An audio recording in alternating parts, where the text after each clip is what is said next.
All right, looks like we are live, and I want to welcome everybody to Standing For Truth. My name is Donny, and I am your host and moderator for tonight's exciting debate between Marc Segal and TRock. TRock, I think you might have accidentally, there we go. Now we can see you. So tonight we are debating the specific question, does modern geology disprove a worldwide flood? Marc and TRock, it is a pleasure to have you both here to engage this important topic. Marc Segal's been here in the past. TRock, of course, you've been here several times as well. And these gentlemen, they know their stuff. They're both very knowledgeable, well-studied on the topic of geology and the flood. And so I am pumped to see what these gentlemen are going to bring to the table for this Saturday night showdown. And so I'm excited for this. Let's get acquainted with our guests a little bit. I appreciate the time that Marc and TRock have given to us. This is Saturday night, so they've basically given us their Saturday night to debate this topic. So why don't we start with Marc? Good to have you back. Last time you were here is probably going on a couple months now with your very memorable debate, I would say, with David McQueen. And so I appreciate you being willing to come back on the Standing For Truth debate platform. Anybody not familiar with you, Marc, a little bit about yourself and a little bit about why you find this important. Yeah, thanks, Donnie. I had a lot of fun debating with David, and I hope to do it again soon with him. He and I continuously keep in contact. He's a terrific guy, and I really hope to be able to meet him in person one day. He and his wife and family. But for those who didn't see the other debate I was in with David, I'm probably going to be one of the few people who debate on this side of the argument who's not an atheist. I'm not an atheist. I do have a strong belief in God, in the God of Israel, and so my background as far as religion is I was raised as both both Jewish and Christian. Through grade school, I was attending synagogue. The first time I ever read the Torah was in Hebrew, and in high school I attended a Protestant church in here in Pennsylvania. Where I can't really tell you the exact denomination of it. I just know it's Protestant. I attended that church for a number of years too as well. So a little bit different. I mean, usually you have like the atheist versus the theist. I'm taking a little bit of a different role. So I think that should just make it that much more fun. Yes. Marc, you definitely make for fun debates, exciting debates. I appreciate your energy. I appreciate your passion. And this is one of our audience's favorite topics. Again, does modern geology disprove a worldwide flood? What a fantastic topic for us to debate tonight. TRock, I understand you also love this topic. And so it's great to have you here to engage Marc on it. And so let's get acquainted with you. Appreciate you giving us your time for this debate, a little bit about yourself, and a little bit about why you find these debates and, let's say, this topic important.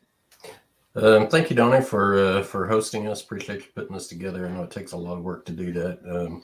As always, big thanks to the audience for tuning in, and thank you, Marc, for joining the conversation. And of course, we're also thankful to the Lord for preserving His Word so that we can have something to study the world by. So I'm a young Earth creationist.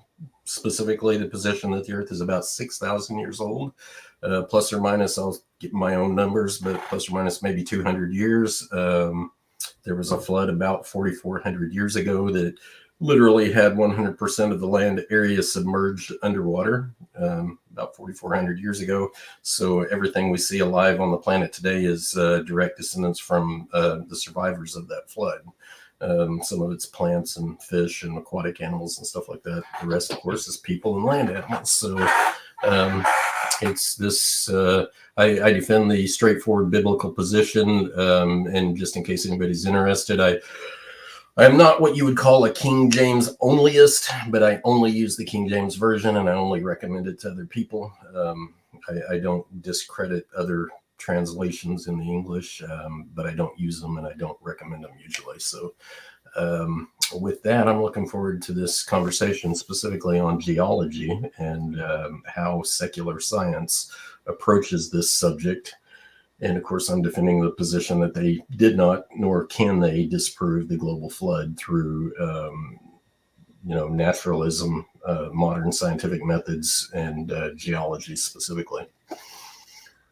TRock, appreciate that introduction. Thank you, Marc and TRock, for your introductions. It's great to have two scientifically minded individuals, debaters, to engage this topic. For the audience sake, let me go over the format real quick. So it's going to be comprehensive, as it should be with a topic, I would say, this heavy. So we've got 15-minute opening statements. Again, the question, does modern geology disprove a worldwide flood? Marc Segal says yes. TRock says no. And so we'll start with Marc's opening. Then we're going to have 8-minute uninterrupted rebuttals, followed by everybody's favorite part of a debate, the open discussion. Now, rather than this being a real strict cross exam, we'll keep it more free flowing and organic, where Marc and TRock can discuss the topic, ask each other questions, and engage the points.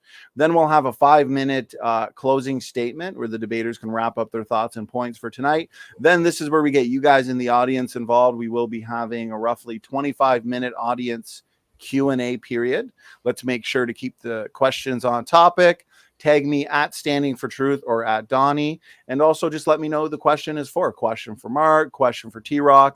And that'll help me organize the questions throughout the debate for us to have a solid audience Q&A. So with that out of the way, Marc Segal, let's give you the floor for 15 minutes. What I'll do for the both of you is once we reach the 14-ish minute mark, I'll give you a 1-minute warning. That way you know to start winding things down. And okay, Marc, floor is yours. All righty.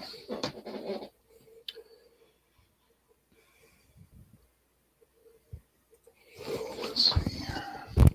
No worries. If you need a little help sharing the screen, I can help you. At the bottom, should say present.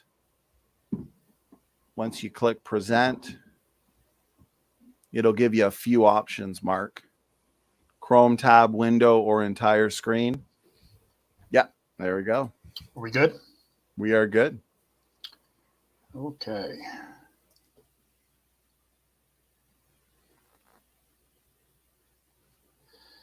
Okay, so if I may here, when I'm starting off, I've got a lot of really good science to be able to discuss today, but I have been in a number of debates with young Earth creationists for a number of years. And, the one thing that I've learned is that you really just can't jump right into immediately discussing science because, for young Earth creationism, their foundation for truth and what they perceive of the world is not science. So their beliefs are really based on an interpretation of another religious text, Jewish text, the Hebrew Bible. It's called the Tanakh. And it's very important to be able to address this. And what I really have to start off by doing is just kind of grouping, for those people who are not really understanding what young Earth creationism is, and really how does it apply to what we're discussing today. I really kind of break them down, young Earth creationists, into two groups. There's round earthers, which listening to TRock, that's really what he falls under. They believe that the Earth is round. There's a common misconception. Anybody who's a young Earth creationist is a flat earther. Absolutely false. That's not true. However, all young Earth creationists do reject observable reality in science. For example, they will reject the observable orbit the Earth takes around the sun, the tilt of the Earth, how it varies, the precession. Precession is the wobbling of the Earth on its axis. All of this, by the way, was known by the Mayans. They called it the Great Year. It happens every 25,770 years. And they calculated that with extreme accuracy. Don't ask me how they figured out how to do that. But so thousands of years ago, people were still knowing that the Earth wasn't a couple thousand years old. Usually the round earthers will read a more paraphrased Bible version like NIV, NLV. They do deny all fields of science, everything from astronomy, physics, geology, for example, formation of planets, formation of new stars, dying stars, cosmic microwave background radiation, the formation of heavy elements and supernova explosions, all of which we observe on a day-to-day basis. This is all old news. It's nothing new. Anybody who has Google can get on the internet and see stars that are forming, new planetary systems forming, and they can read up about how we can, for example, observe the formation of heavy elements like uranium out in the universe every day. So they also invent crazy pseudosciences. I don't know exactly what TRock's going to be debating on, what platform, as far as what sciences he's going to be doing. You'll see these everywhere from flood geology, hydroplate, CPT, catastrophic plate theory, expanding Earth. You'll see creationists who think the Earth expanded. A water-filled Earth. They're obsessed with water to a crazy degree. They're obsessed with water. They'll even say the tectonic plates float on water. I don't know. It's yeah. So all of which, of course, completely contradicts reality, by the way. So what I find interesting, I live in Pennsylvania. I live only about a 45-minute drive from Amish. They have completely rejected, the modern world and sciences, which, hey, I can respect that because at least they don't use it in their day-to-day life, as opposed to people like TRock, who they will use sciences and they'll use things in their modern everyday life that rely on young Earth creation and being wrong. For example, if you are putting gasoline into your engine, into your car, every drop of oil that we get today comes from radiometric dating and finding rocks of a certain age that we know are going to house that carbon. So if you're going to say, well, for example, radiometric dating doesn't work, well, you better not put gasoline in your car, because you're going to be a very big hypocrite, because that's how it was found. So what you'll also find is that these pseudosciences have no implementation, zero testing in the real world. When it comes down to life and death, people getting electricity, people having this conversation today using, telecommunication satellites, which rely on Einstein's theory of general relativity. They will deny all these things, yet they'll still use the sciences in their day-to-day life that rely on all these things being correct and their young Earth creation being wrong. If their young Earth creation was correct, why don't you see anybody implementing it in the real world? Why do you see any oil companies that deploy flood geology? Why don't they do that? Because the modern world would come to an absolute cease halt if we had to rely on pseudosciences. People would die. Millions of people would die because every vaccine, antivirus medication, every new cancer treatment, all of which is developed by evolutionary biology. So if you denied all of science and all of evolutionary biology, what they call secular sciences, which is real science, millions of people would die. And if their theories were correct, it would work, but it doesn't. So there are also flat earthers. I'm not going to spend a whole lot of time on that because that's really not what we're really discussing here today. Thank goodness I don't have to go through that.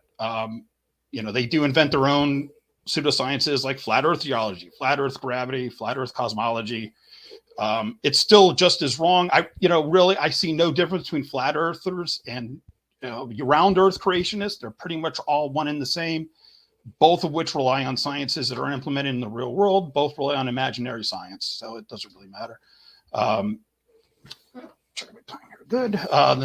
So my thesis really is the natural world, God's creation, does not support a belief in young earth creationism. Neither does the God of Israel, the Tanakh, which is the Old Testament or Hebrew Bible, or the faith of Judaism, and none of them teach young earth creationism. So in defense of Judaism, folks, the Jews did not invent young earth creationism. For over 1,000 years, actually since the 1000th century, for like 1,050 years now, it's been a mainstay in Judaism, a foundational belief taught that it is heresy to read the Tanakh, the Jewish Bible, literally as a history or science book. So think about that.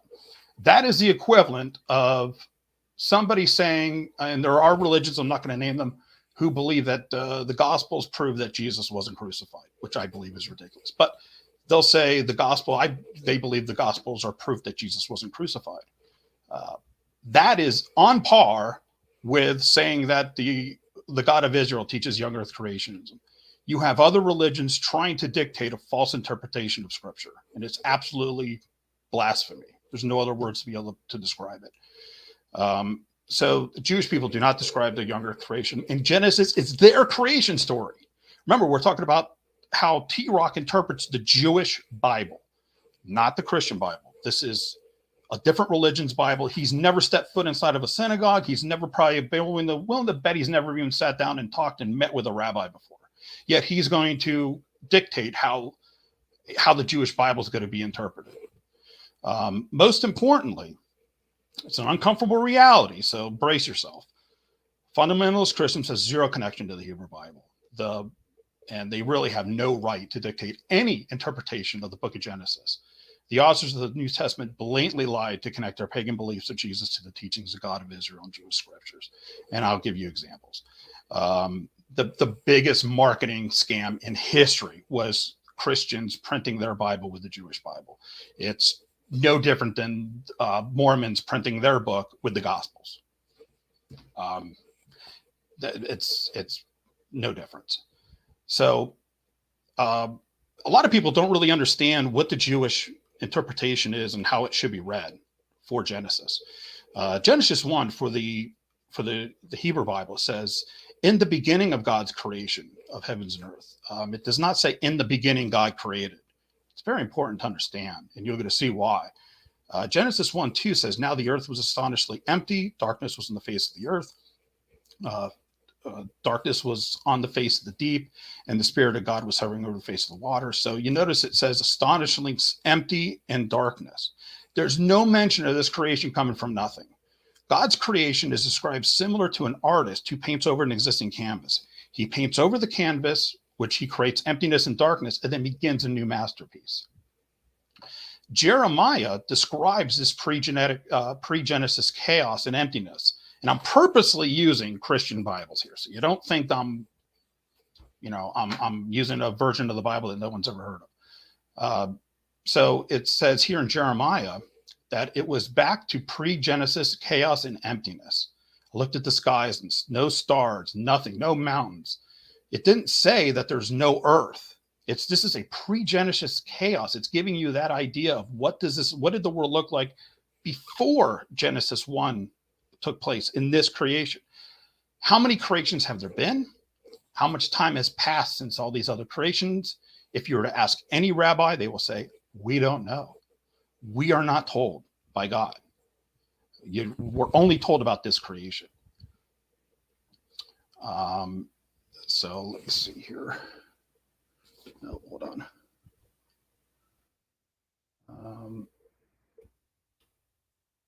So you also have, there are verses, and I think I might have accidentally did away with them, but for example, in Genesis 1:28 in the King James Bible, if you look at that verse, it said God actually instructed Adam and Eve to go out and to repopulate the earth. I think Genesis 1:9 also does the same thing, where it says go out and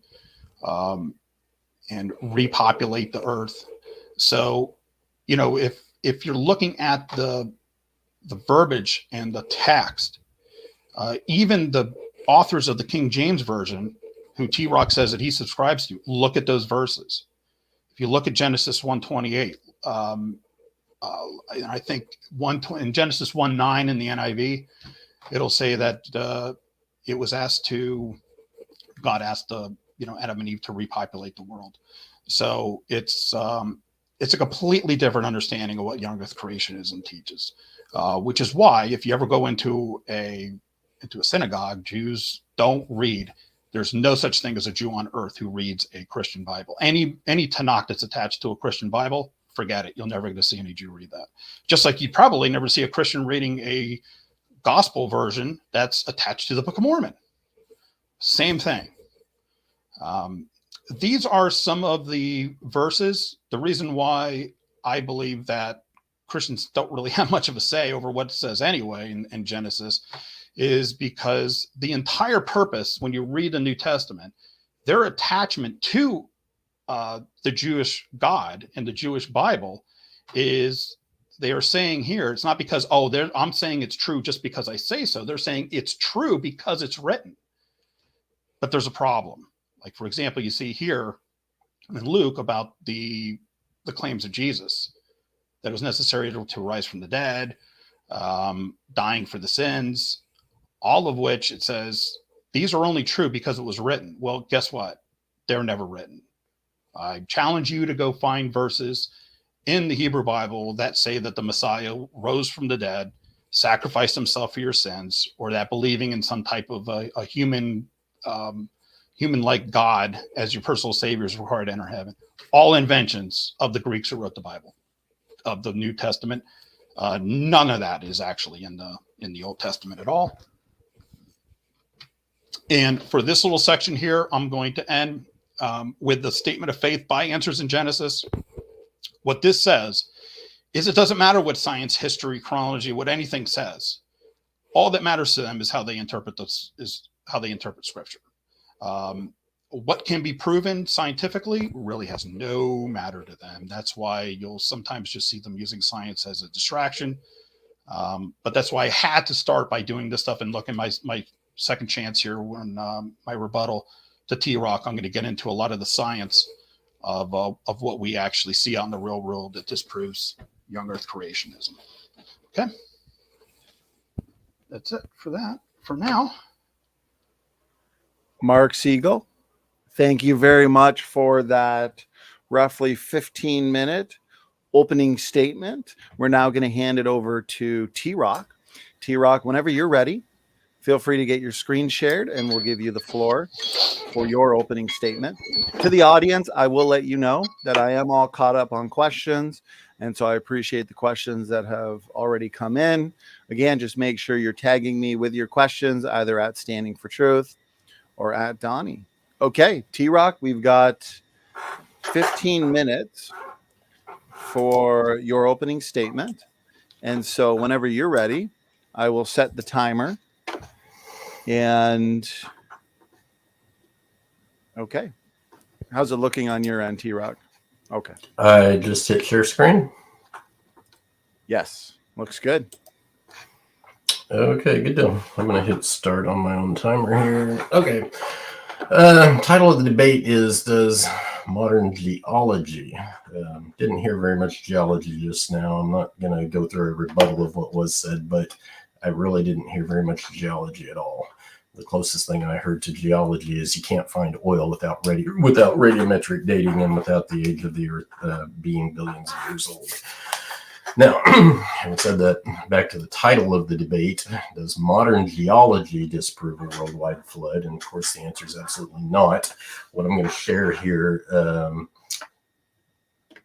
evolutionists like to talk data. They rarely ever bring very much of it, and they rarely ever bring very good data. But what I've got here is a data set.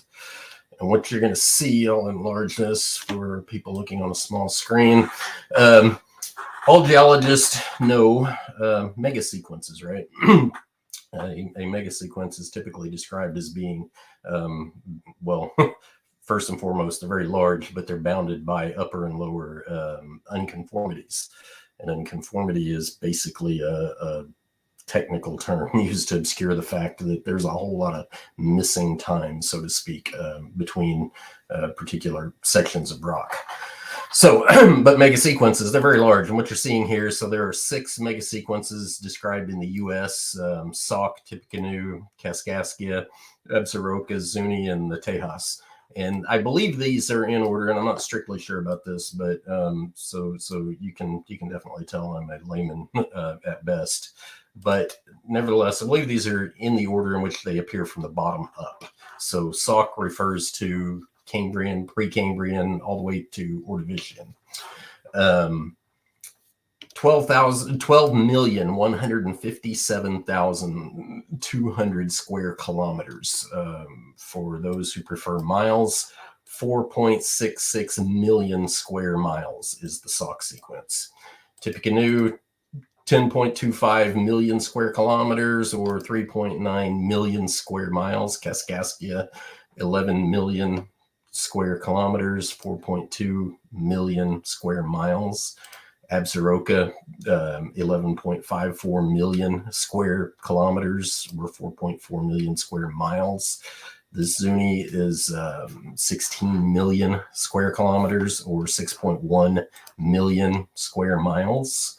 Tejas is 14.8 million square kilometers, or 5.7 roughly million square miles. Very, very large. So when we're talking about global flood, we're looking for global scale. And just on this information alone, pretty much describes a global scale. So the debate is practically over at this point. The major sequences are described in very, very large terms. By the way, I also have here for what's South America, what's Africa, and then what's the total. So you can see North America is over half of the total Sauk sequence in the world. And so I'm mainly stick to America, to the U.S. and North America for the sake of convenience, because I live here and it's easy to get a lot of good information on this part of the world. So, but nevertheless, it serves as a very, very viable reference frame for the global scale that Marc should be addressing. So, what's the problem here with this great big giant global scale? We've got volumes here. We could go through that. You can see that, interestingly, the Sauk sequence is not the largest, even though it's one of the larger. Well, I guess maybe it's more in the middle, but it's one of the smallest in terms of volume.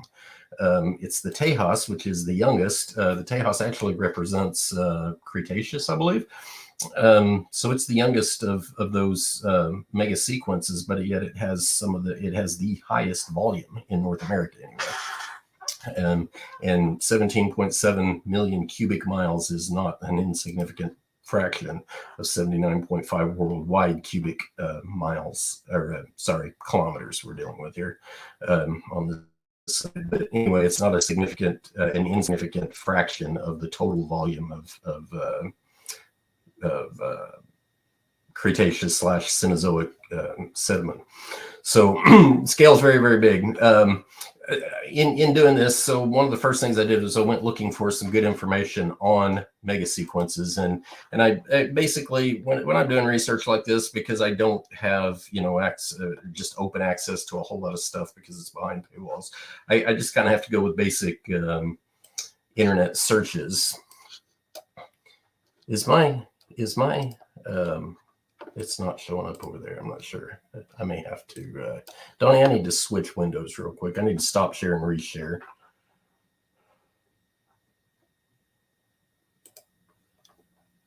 Oh, Donnie walked away. Okay.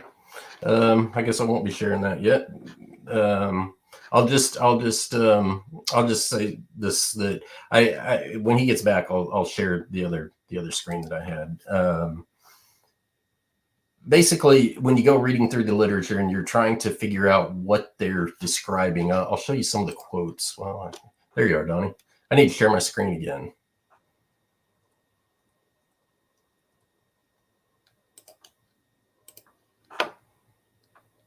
Are you sharing a different window, TRock? I'm switching. I had it on window, and I need to switch it to a screen instead of window. So okay, no worries. There we go. I still got about 6 minutes here, but I don't have to spend a whole lot of time on my opening here. It paints a very clear picture very quickly, so everybody can see that again, right? Let me see if I can switch over to this. Oh, come on. Okay. This paper I went looking through, this is, Marc showed this strong desire to only look at secular sources, which I find completely bogus. The facts are the facts out there in the world we see today.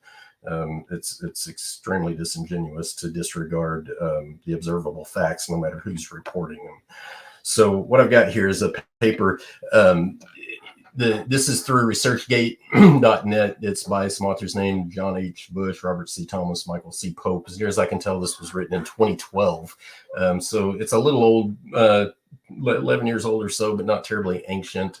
But one of the more interesting things is they rely on data sets going back all the way to about 1965, as near as I could tell. So I just want to show this. This is one of my primary sources here. And when you get into this particular paper, there's just huge volumes of really good information behind this. So I would recommend. I've got this link. I'll show it on my screen, on my other screen here.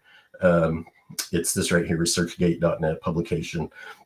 Okay, so I pulled a few quotes, and I don't want to be accused of quote mining. Nevertheless, most of these quotes are fairly robust and standalone, sort of. They don't need a whole lot of context in the background to understand what they're saying. And it is noted that there is no real appearance. Well, that's a little bit debatable. I'm not assuming that they're creationists at all. However, when you actually read the paper, one of the outstanding things about the paper was that they almost never, I don't think they did. I didn't really find a place in the paper where they actually gave years of ages of formations.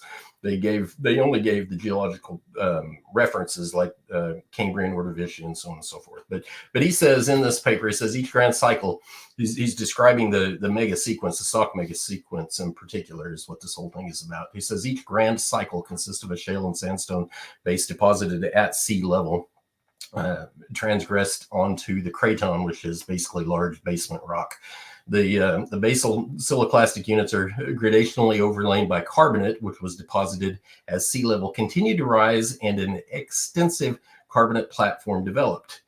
This is my emphasis in red. Some of the boundaries between the ground cycles are unconformities, recording rapid changes in sea level.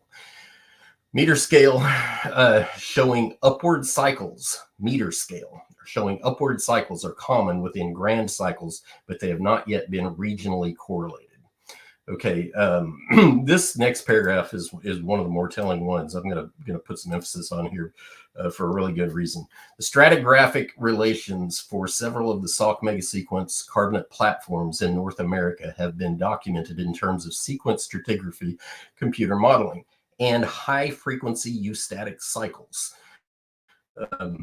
What's a eustatic cycle? Being honest, I did not know, but being a creationist, I'm very certain when I go looking into the secular literature, I'm not going to find actual contradictions to the global flood or to the young nature of the earth. But a eustatic cycle basically refers to the absolute sea level. Let me pull this over a little bit. Absolute sea level from a fixed reference, not a land feature. Land features aren't considered fixed at all because earthquakes and a whole number of things can move them around. So when you say eustatic, you're saying there's an absolute rise in sea level. That's pretty telling.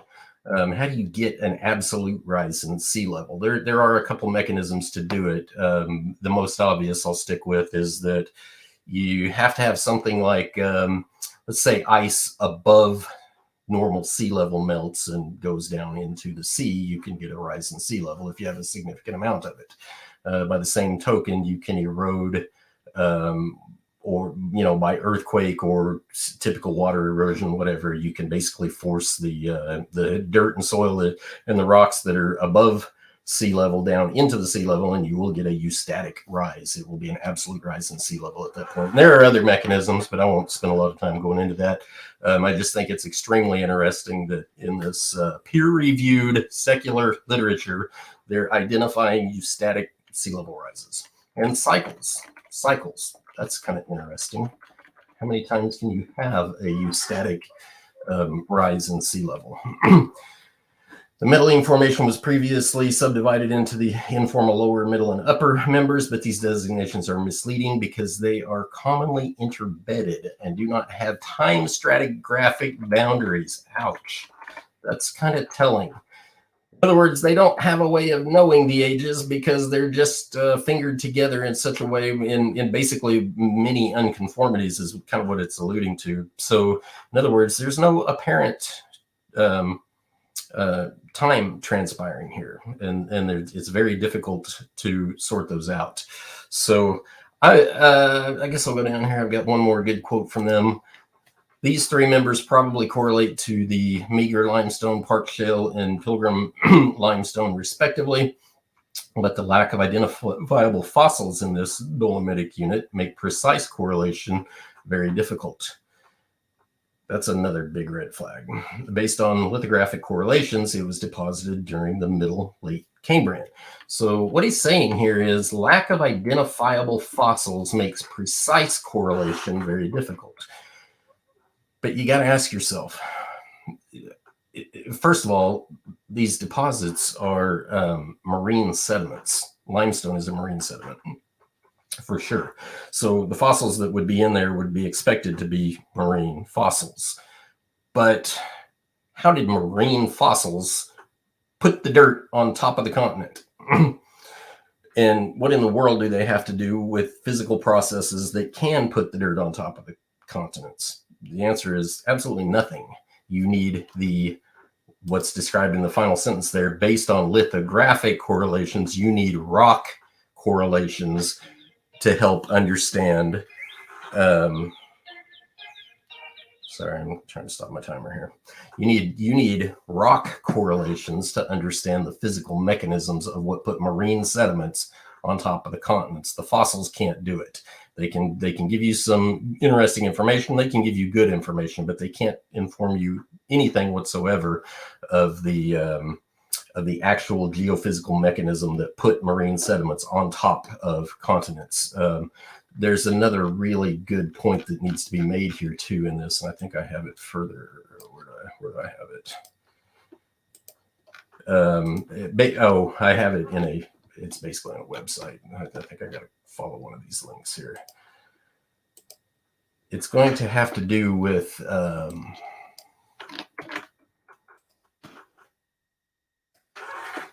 pull this over real quick, and I've got to wrap up because I know my time's about out. Approximate mean elevation. I was going to say, TRock, you got about a minute and 20 seconds left. Okay, thank you. I'm going to wrap it up with this right quick. I don't want to accept this privacy statement and all that, so I apologize for the obstruction in here. But basically what this is approximate mean elevation in each state or territory of the U.S. So we're talking about the elevation.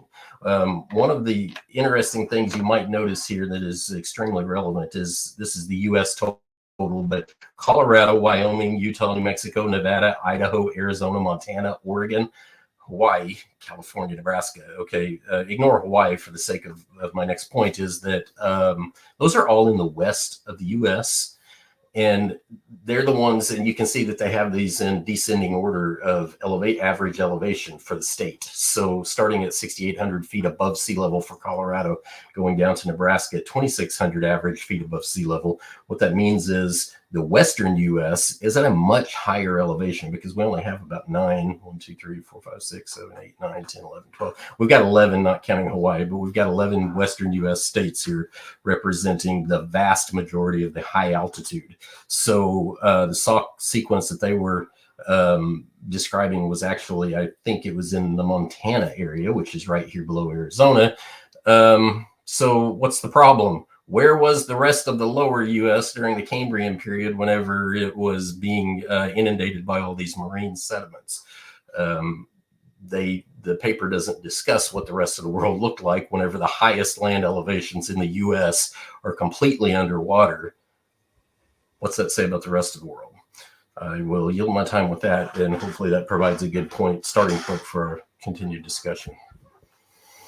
TRock, thank you very much for that 15-minute opening statement. That concludes the opening statements for the debate. Marc Segal and TRock, I do appreciate it. I also appreciate the visuals and the work put into your opening statement. So we're now transitioning into the 8-minute uninterrupted rebuttal portion of the debate. Marc, whenever you're ready, you have 8 minutes for rebuttal, and I'll start the timer on your first word. And if you need to screen share, of course, both of you just let me know, and I'll make sure to. There we go. I can see it now, and it's up on the screen, Marc. Great. Okay, so first of all, I wanted to correct a couple of errors I made. So it was Genesis 9:7 says, "Be fruitful, multiply, and replenish the earth." Sorry, that actually says repopulate the earth. And Genesis 1:28 from the King James Version, it says to replenish the earth, be fruitful, multiply, and replenish. Replenish, what does that mean? It means restore a stock or supply to a former level or condition.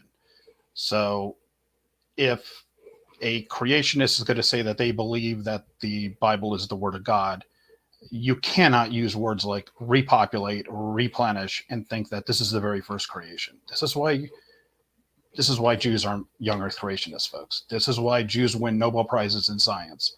They don't believe in pseudoscience. They have a very good, correct understanding of Scripture. They don't do what the creationists do. So one thing as far as, I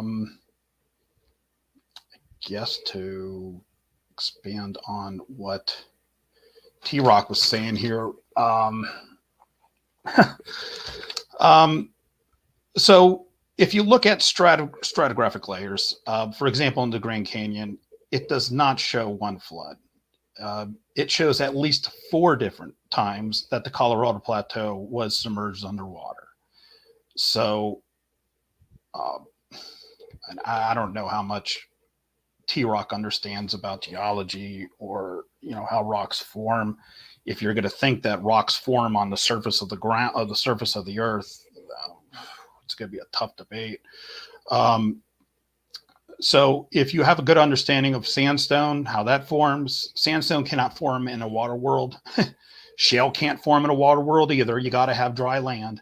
But shale and limestones are formed in marine environments, but different depths. Shale is actually formed from very fine-grained clay, like baby powder. You cannot form shale in a high movement water type environment like a flood, a river, a stream. It needs very still water. Imagine taking a scoop of baby powder, putting it into a glass of water, and letting it settle down to the bottom. You need very still water for that to happen. If you're going to just stir the water up, that fine-grained sediment's never going to collect down on the bottom of the ocean. So there's no such thing as a flood rock. I don't care what geology book you look into. I studied geology in college. There's no such thing as a magical flood rock. It doesn't exist. You can't form rocks from a flood. Limestone is formed in tropical, shallow environments. So some of the shallow limestone environments right now today that are actually forming limestone are, like, for example, down in the Caribbean. These are not very deep water environments. It's usually pretty shallow in tropical areas.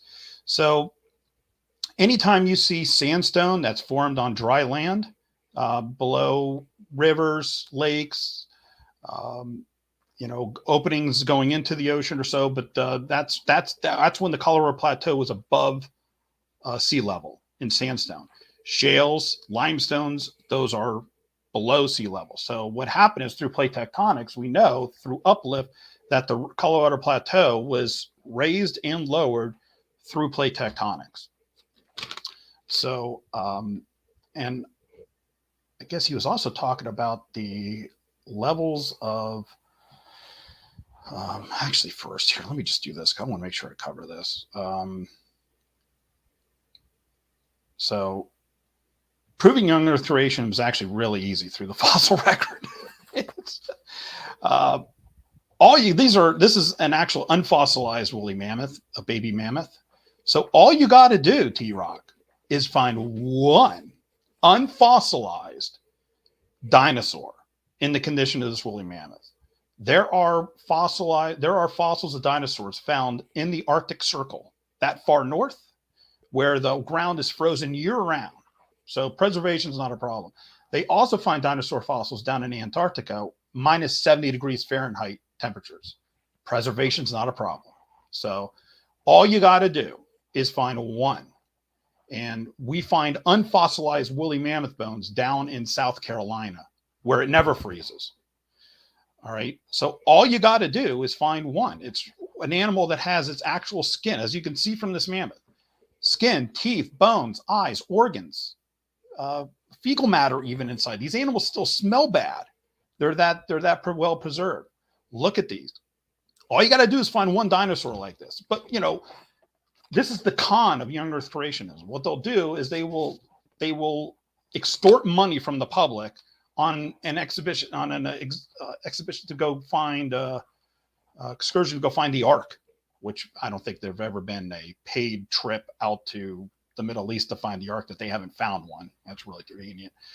Well, all they have to do is really just find one of these. Hey, look, this is just found in this isn't even found in up in the tundras. They're just very well preserved in colder climates. All you need is one. This is dire wolf, woolly rhino, and this is actually a species of a lion. It's a Siberian lion that used to live up in Russia. So all you got to do is find one, just one, and you completely turn science on its head. You're going to win a Nobel Prize. You're going to be rich. You're going to get young earth creation taught in every classroom in the world. And TRock mentioned the Cambrian fossils. So I was reading through your stuff there. I don't know if you know this or not, but in the Cambrian fossils, you're not going to find any fossils of any animals living on dry land, because there were no plants and animals living on dry land. If you want to, once again, win a Nobel Prize, why don't you try to find a tree fossil, a leaf, a seed, an ant, a spider, a fly, a bird, a mammal in Cambrian fossils. This right here is a picture of the Burgess Shale up in Canada, in the Canadian Rockies. It's 1,000 feet above sea level. You're not going to find one fossil in these entire mountain of fossils and shale of anything that lived on land. Now, does that really sound like that's conforming to your pseudoscience? No, it's not. And I think with also, I guess you were also talking about the Northwest. So I've got a good question for TRock then on his rebuttal, which is there are no fossils. I don't know if you know this or not, but there's no such thing as a single fossil of a dinosaur found in the state of Washington. Now, there's millions of fossils of dinosaurs found in the surrounding states. But actually in Washington and Oregon, you're not going to find any dinosaur fossils. But there's millions of dinosaur fossils in Idaho, Montana, Colorado, California, in those states, Nevada. Why? I'd love for TRock to explain this one. Why do you think there's no dinosaur fossils in the American Northwest in those states? I'll end on that. Mark, thank you very much for that 8-minute rebuttal. We're now going to hand it over to TRock. TRock, when you're ready, you also have an 8-minute rebuttal, and therefore let me restart the timer. And TRock, I'll start it on your first word. I am sharing my screen again, so I'm going to go through very quickly. It takes quite a while to unravel some of this stuff, but I'll try and be quick. Let's just say straw man galore and ad hominem. I thought we came here to talk science in an intelligent manner. Mark, you need to do a little more research into the creation position and some actual flood geology. So gasoline is an example that the Earth is old, radiometric dating, and known age. This is complete baloney. The Earth doesn't have to be any particular age, young Earth creation, or 4.5 billion years or whatever the secular timeline is. So it doesn't have to be any particular age in order to find fossil fuels using radiometric dating. Why? Because radiometric dating is the product of isotopic ratios. It's the ratio that matters. You want to represent it as an age.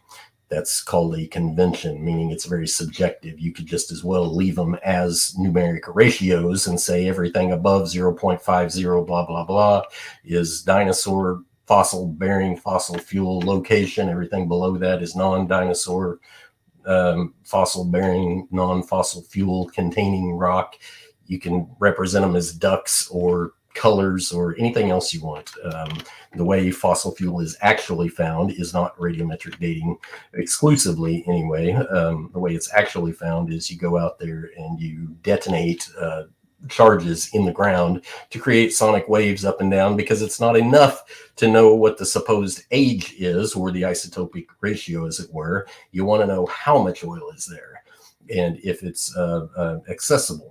And so there are basically some geologic constraints that tell oil and gas people where to find the gas and oil at, and it has nothing to do with the earth must be old. They set off these detonations. They listen for the by sonar, the signals bouncing back and forth, and determine what the crustal composition is below them. And like I said, it's not enough to know that there might be fossil fuels there based on an age. You have to know that the actual reservoir is there. Okay, zero testing in the real world, completely untrue. That's just a broad sweep statement. There's lots and lots of testing. We can talk about that here in a little bit.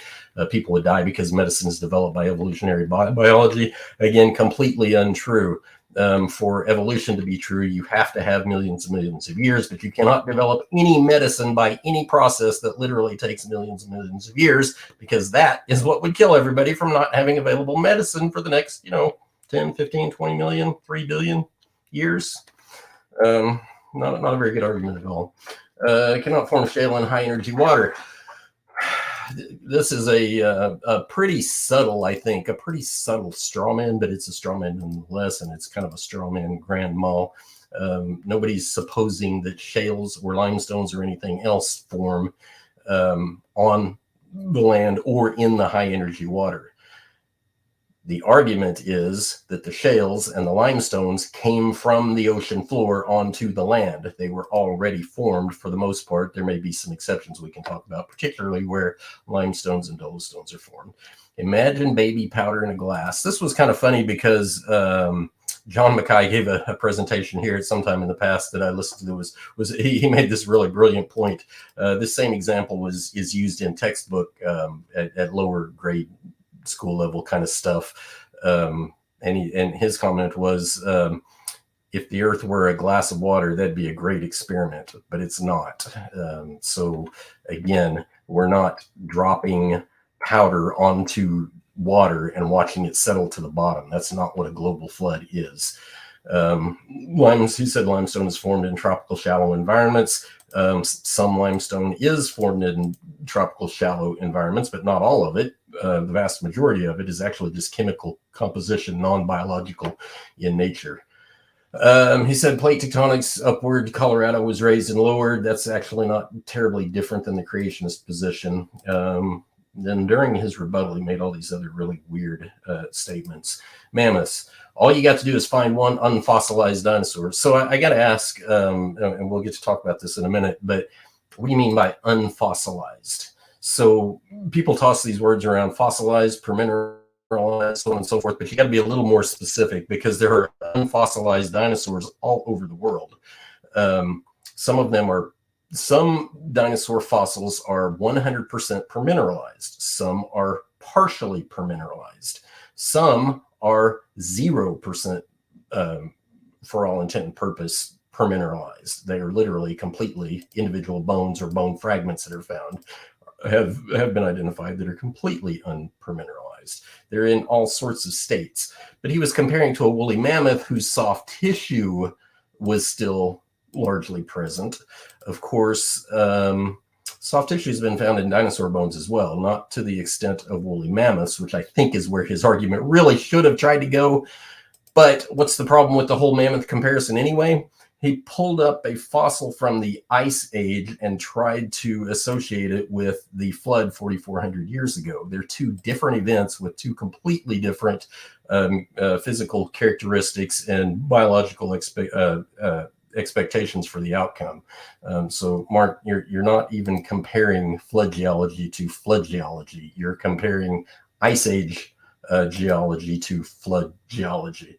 So he kind of went on for quite a while along those lines, but every one of them was the same basic problem: the dire wolf, the woolly rhino, the cave lion that he showed.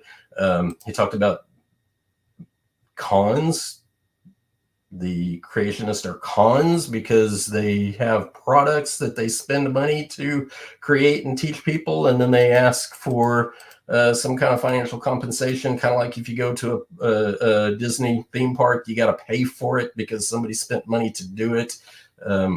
Mark, let's avoid the ad hominems. Find one, just one. Again, we're not looking for Ice Age fossils in the flood. You got to do a little bit better than that. I'm going to win a Nobel Prize, completely off topic. You're not even looking at flood geology. Cambrian fossils, no land animal fossils. Now, this is interesting because he's finally made an actually true statement. There are no land animal fossils in the Cambrian, but let's flip that around a bit, because the Cambrian fossils that we do have are on land, and you cannot find any living sea organisms on the land. None. 1 minute. How did they get there? Thank you, Donny. But why are there no land animal fossils in the Cambrian? Well, it's because just like the evolutionists, the creationists subscribe to some variation of ecological zonation. So the Cambrian fossils represent seafloor life. And is there some mechanistic way to get land animals into the seafloor in a global flood? Hypothetically, it probably could happen, but it would be really difficult. And because of how difficult it is, that's why we don't really see them. I wouldn't preclude the idea that you might actually find one. It would be super rare. But nevertheless, the general trend should be that no land animals are in the Cambrian because it's an ecological zone. And I'll stop there and we'll cover the rest during the open discussion. Thank you. Okay, TRock and Mark, I appreciate your 8-minute rebuttals. We've got a lot of excellent points, a lot of interesting points on the table for us to discuss during this 50-minute discussion portion. And so what we'll do, since it's going to be more free-flowing, is we'll kind of go back and forth, asking each other questions, discussing the topic. TRock did just end with his rebuttal, and therefore, Mark, let's allow you to pick the first topic or first point that you'd like to discuss, and we'll go back and forth with it. Gentlemen, I'll start the timer now. 50 minutes. Let's have some fun. Okay. So, yeah, I guess your critique of me is that I don't understand flood geology. I will admit I don't. I don't waste my time learning flood geology, flat earth geology, hydroplate. There's electric universe. I don't know much about that either. I don't understand, nor do I waste my time learning sciences that are not applied in the real world. If TRock can give me a single energy company today, a company, an agency, government agency, somebody who's responsible for making the modern world works, that responsible for making this communication happen today, that's incorporating his young earth creationism and his whatever flood geology or however he explains things happen in the natural world. If he's got any examples in the real world where this is implemented, I'd love to learn about it. But I don't waste my time learning about things that aren't implemented in the real world.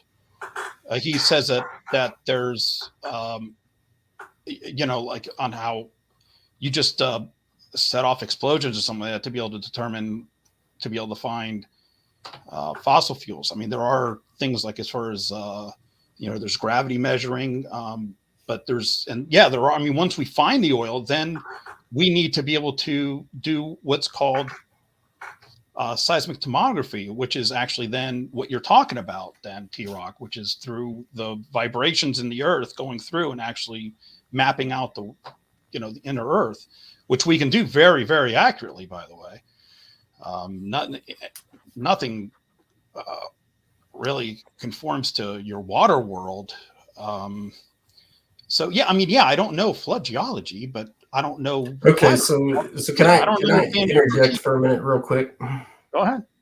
So you said you don't bother studying flood geology, okay? I understand it's not interesting to you and you think it's bogus and all that, but it's not that it's interesting. It's just there's nothing in the real world that's run by it.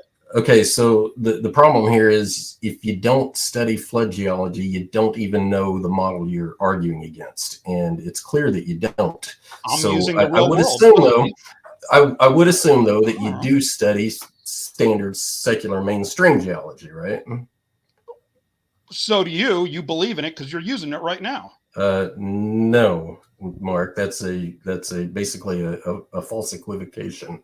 It's an equivocation fallacy, and the reason I know that is because per the comments I was making earlier, you don't have to have either historical backdrop to find oil. Neither. It's completely irrelevant. Huh? Where and how does oil form?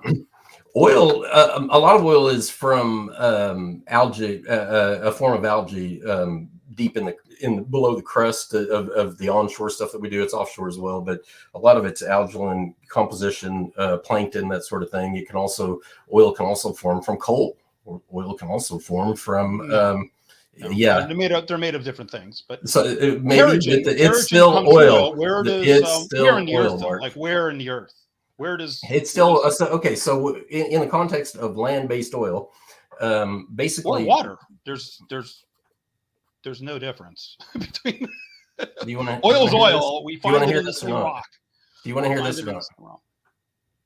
Where what depth? Like where do we find oil? So in the context of onshore oil drilling, most of the oil is found in what's called basins, right? Agree or disagree? Where? Give me a depth. The depth is irrelevant. It's the fact that it's a basin. It's a basin. A basin is a specific type of geological formation. What is that? They're basically what is it? They're basically places where you can discern that there is a dip in the crust that's abnormal from the rest of the continent. So you can't just walk up to some random location and start drilling and expect to find oil. That's not quite how it works, although it does happen occasionally, but it's typically in smaller amounts. You have to go to the basins. So people have mapped these oil basins for years and years and years. For decades, they've been mapping oil basins. Really? And so is a basin above ground or below ground? By definition, all of the drilling is below ground. How far below ground? Varying depths. Most of it's quite deep. Give me in the order kilometers, miles. Just give me on the order of at least a couple thousand feet in most cases. A couple thousand feet. Yeah. You ever seen a pipeline blow the pipe out of the ground because of the vapor? How far are we deep? Like in the Middle East right now? So how far deep are we digging right now? The company I work for actually does pipe coating in the Middle East. Now we don't actually do perfect, and you should know how far are we drilling oil right now in Saudi Arabia? What's the depth? I don't know. Where are we getting oil from? Depends on the location, but you gotta back up a minute and tell me, how does the Earth being old have anything to do with the depth? Are you saying the Earth has to be old in order for oil to be deep in the ground? How does that marine sediment? I can tell you right now that we're digging 6 to 7 miles below the desert, below ground right now to get the oil. Okay. So how does the sediment get 7 miles below the desert? Yeah, that's a real good question. How does sediment? So how does deep time put sediment below the continent? Oh, well, I know that. I'm asking you if you know that. Well, tell me then. Well, do you understand the rock cycle? This is 8th grade science. I understand somebody's rendition of what the rock cycle is supposed to be, that basically the mantle is churning stuff up. So the entire science that's based our entire energy resources for the planet is just somebody's assumption. No, again, you keep going back to this idea that you have to have this deep time backdrop for people to be able to find these things. You can have all the incorrect assumptions you want. Give me an oil company that's right now implementing flood geology to find oil. Give me one.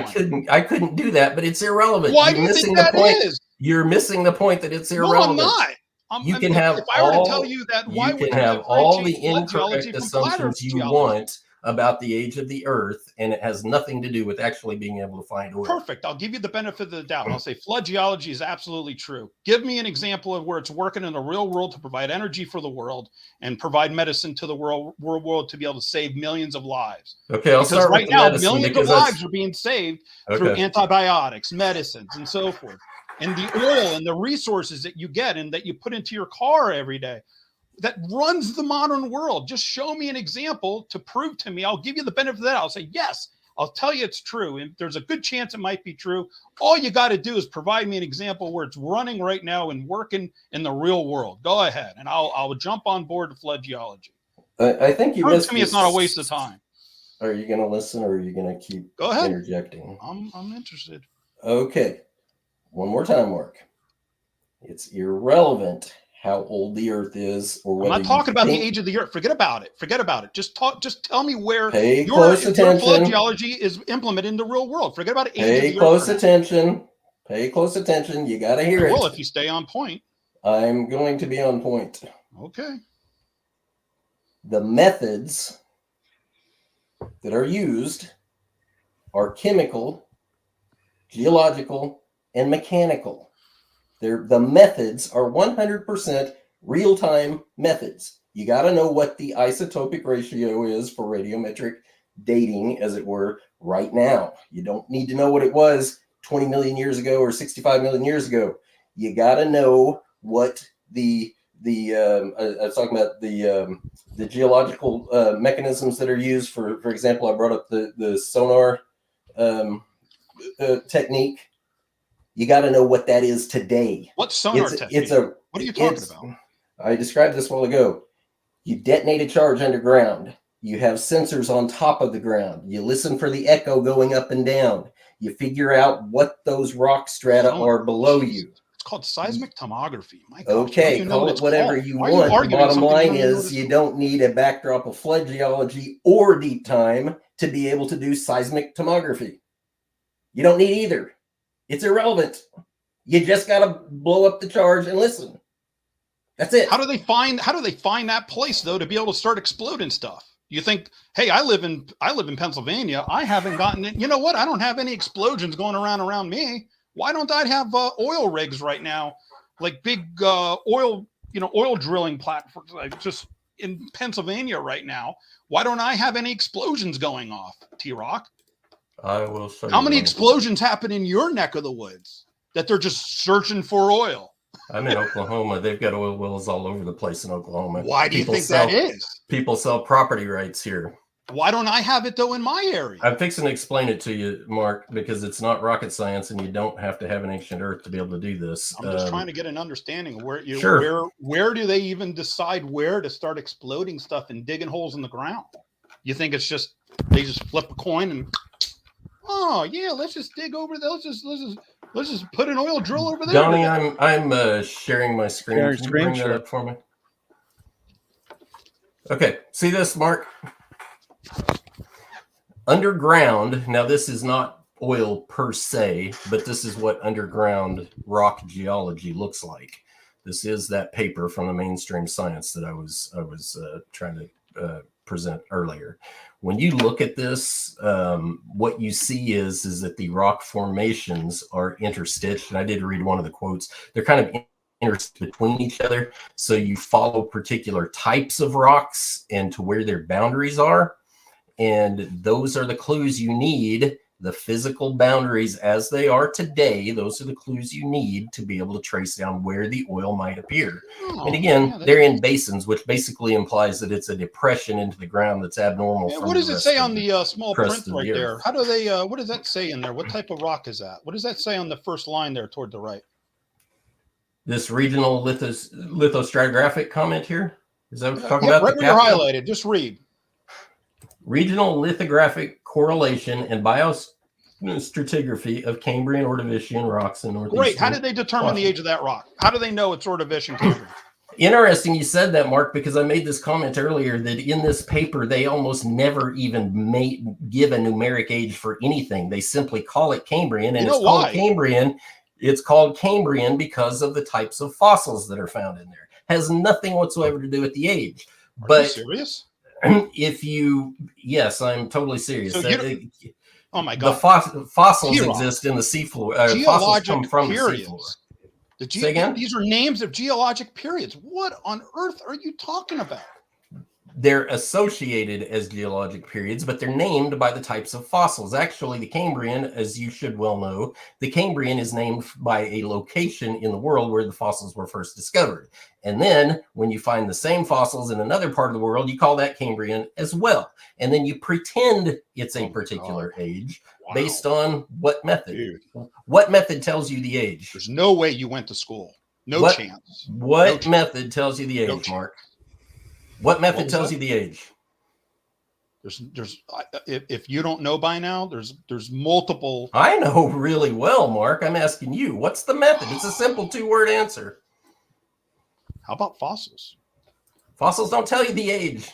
If it was fossils, we could dig up dinosaur fossils and find C14 Radiometric dating. Radiometric dating. Radiometric dating, that's your solution? How much radiometric dating can you do on limestone? On 0? limestone? 0. You can't do radiometric dating on limestone. How much radiometric dating can you do on trilobite fossils? 0. Well, there's no organic material in that. There would be if they died 3,000 years ago. Organic. Do you even understand radiometric dating? Organic material implies carbon-14 dating, and no geologist in the world would use carbon-14 dating on any fossils they thought were over 50,000 years old. Yeah, are you familiar with the different types of radiometric dating? Oh, yeah, I'm very familiar. Are you? Then why are you suggesting we need organic material to do radiometric dating in the Cambrian? Well, we date rocks actually by the by using the decay of uranium. And you're suggesting there's uranium in limestone? There could be. Depends if there was a volcanic eruption or magma that was intrusive. Okay, that's magma. That's not limestone. So now what? Where's your rock? You're going to actually use uranium lead or lead or potassium argon or strontium rubidium? Where's your rock? We have to use any type of fossil that's in a sedimentary rock. We need to be able to locate some type of corresponding layer where there are zircon crystals. Okay, and those or we find. I mean, there's also luminescent dating. We can date through radiation. We can date through. It doesn't have to be uranium. It can be potassium. Potassium could be argon. There's a multitude of different elements that we can use.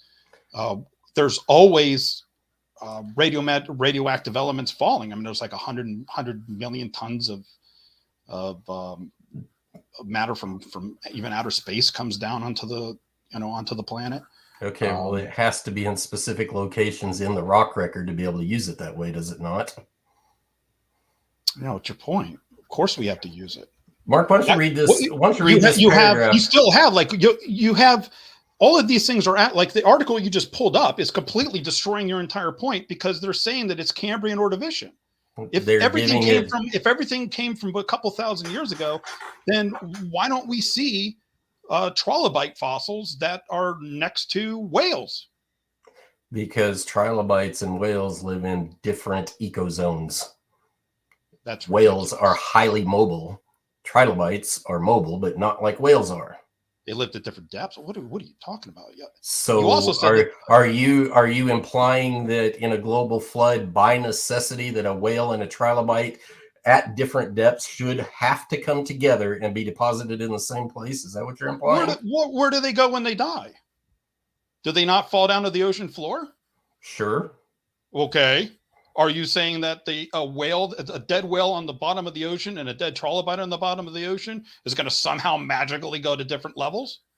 They're going to be in the sediment. There actually is a distinct possibility that that's true. Yes. Oh, sure. And that Your is world, that yeah.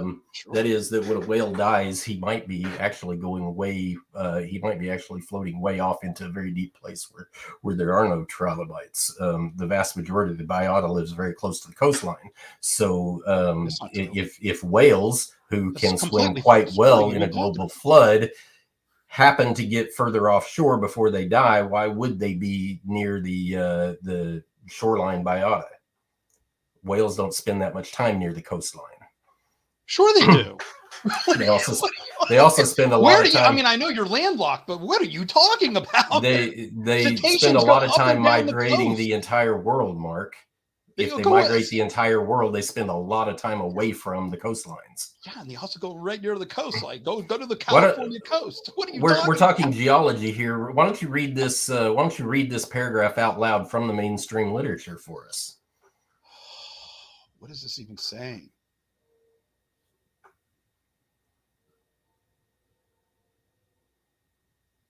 So it's basically, you already read it. So it's saying that there's different levels of water.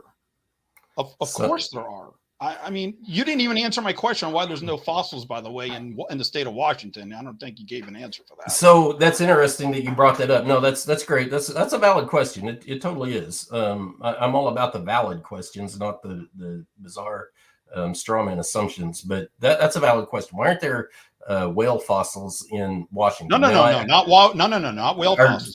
Sorry. My apologies. Why aren't there any dinosaur fossils in Washington? That's a totally fair question. Okay. What is the majority of the rock made of in Washington? It's the majority of it is sedimentary. Of what type? Sandstones, limestones. No, a whole lot.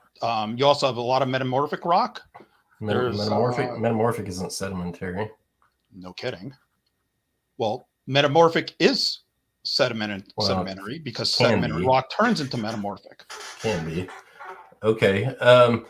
So to answer your question, in this paper that I hold on, answer my question. Why aren't there any dinosaur fossils? That's what I'm answering right now. You see this link right here? That's the paper I was showing a second ago. It's the same one. When you go read that, what you find out is that they're in the Salk mega sequence, they're actually huge portions of non-fossil bearing, not just dinosaurs. They're completely non-fossil bearing, huge sections of limestone and shales and sandstones and whatnot.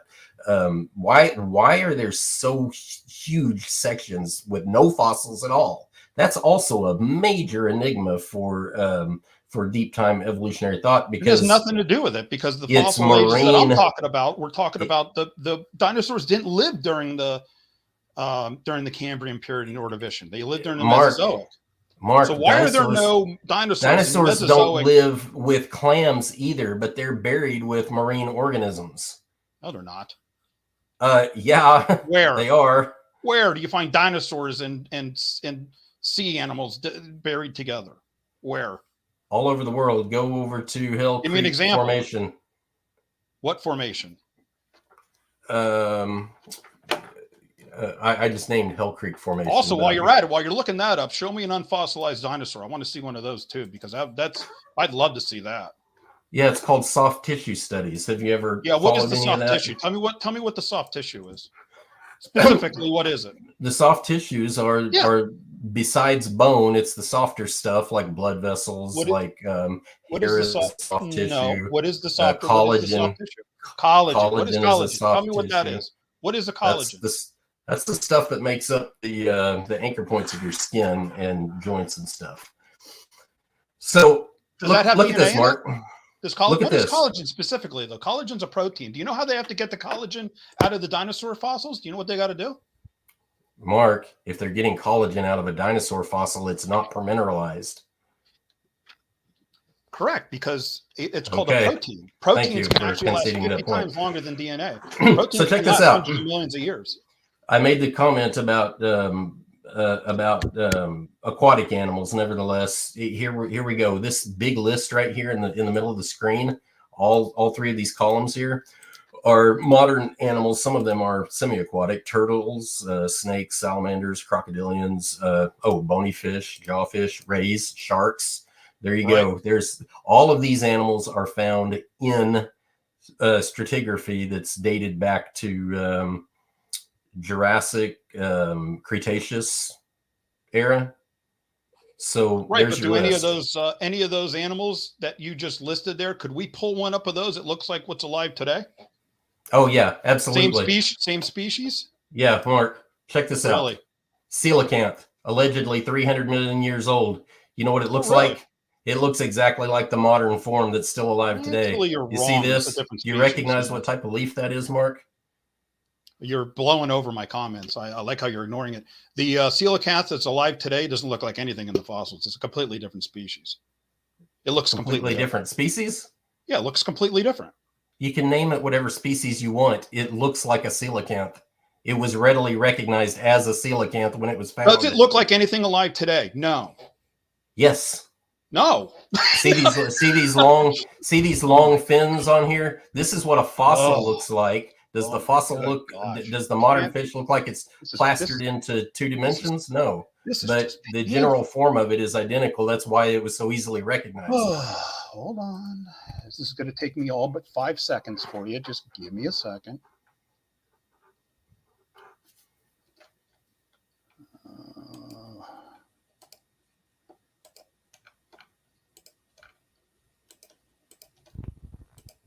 Oh, here you go. Here's you some easily recognizable fossils. Okay. Yeah, let me share my screen real quick. Sure. Stop sharing so then I can share. As we're waiting for your screen to be shared, Mark, great back and forth, gentlemen. Very lively. Appreciate the passion. That's what a Saturday night showdown's all about. So to the audience, I am all caught up on questions. We just hit the 24-minute mark for the discussion, gentlemen. So almost halfway there. You're both doing great. So therefore, to the audience, got about a half an hour or so to send in your questions on the flood, on geology, and we'll have some fun in the Q&A. Mark, I can see your screen at the bottom, and go ahead. All right, on the right-hand side here, these are the species for coelacanths. The bottom one is the one that's alive today. All the ones above it are the ones found in the fossil record that they are not alive today. So TRock will say, oh yeah, they all look exactly alike. No, I didn't say they looked exactly alike. They do I said not. They were easily identifiable as coelacanth. Look at the one on the very bottom, Mark, and look at the one on the very top. Yeah, they're completely There's less different. difference between those than there is between a Chihuahua and a Great Dane. Completely different. There's literally less so difference in other words, than there is what you see between a is, Chihuahua and a Great Dane. And also, while I also have these up here while I'm sharing, how evolution helps us understand cancer and control it. All cancer research today is done through the science of evolution. How can evolutionary biology get rid of antibiotic resistance bacteria? All of the antibiotics today are developed through evolutionary biology.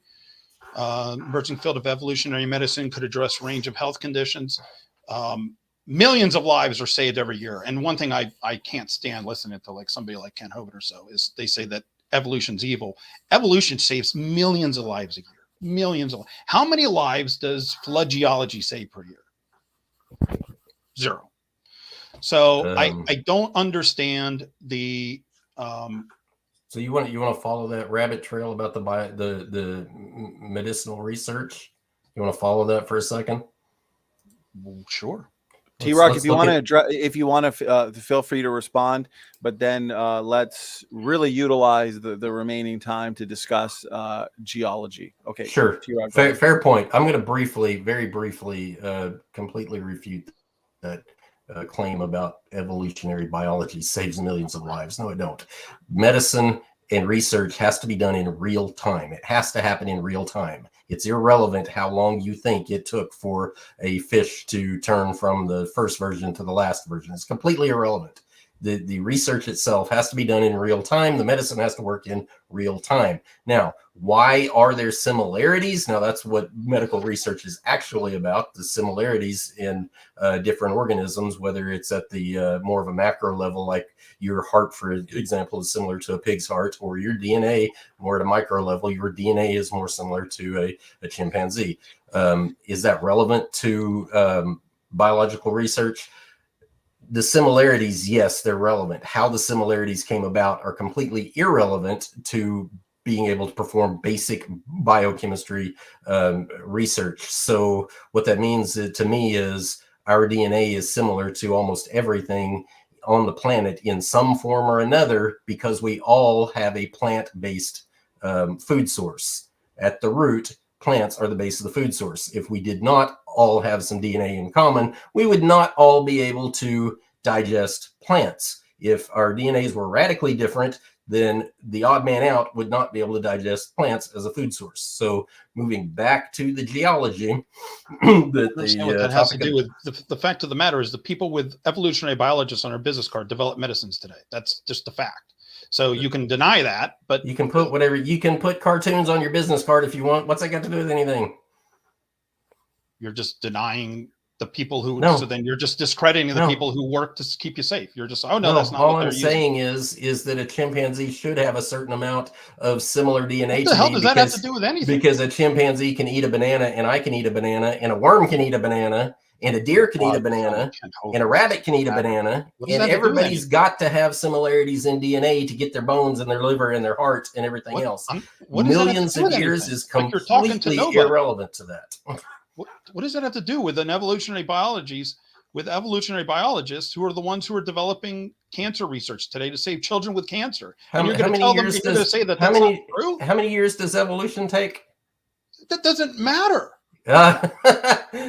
It does, because you're claiming it has to be true in order for a biologist to be able to do research. You want me to pull up more scientific papers that says that evolutionary biologists are developing cancer research? I think we understand that the passage of time is irrelevant to modern day studies that have to be done in a matter of years. That you just never have to go to a hospital or God forbid anybody in your family gets sick with cancer, because how would you feel if you go to the hospital and they're going to give you cancer treatment that's developed by evolutionary biologists?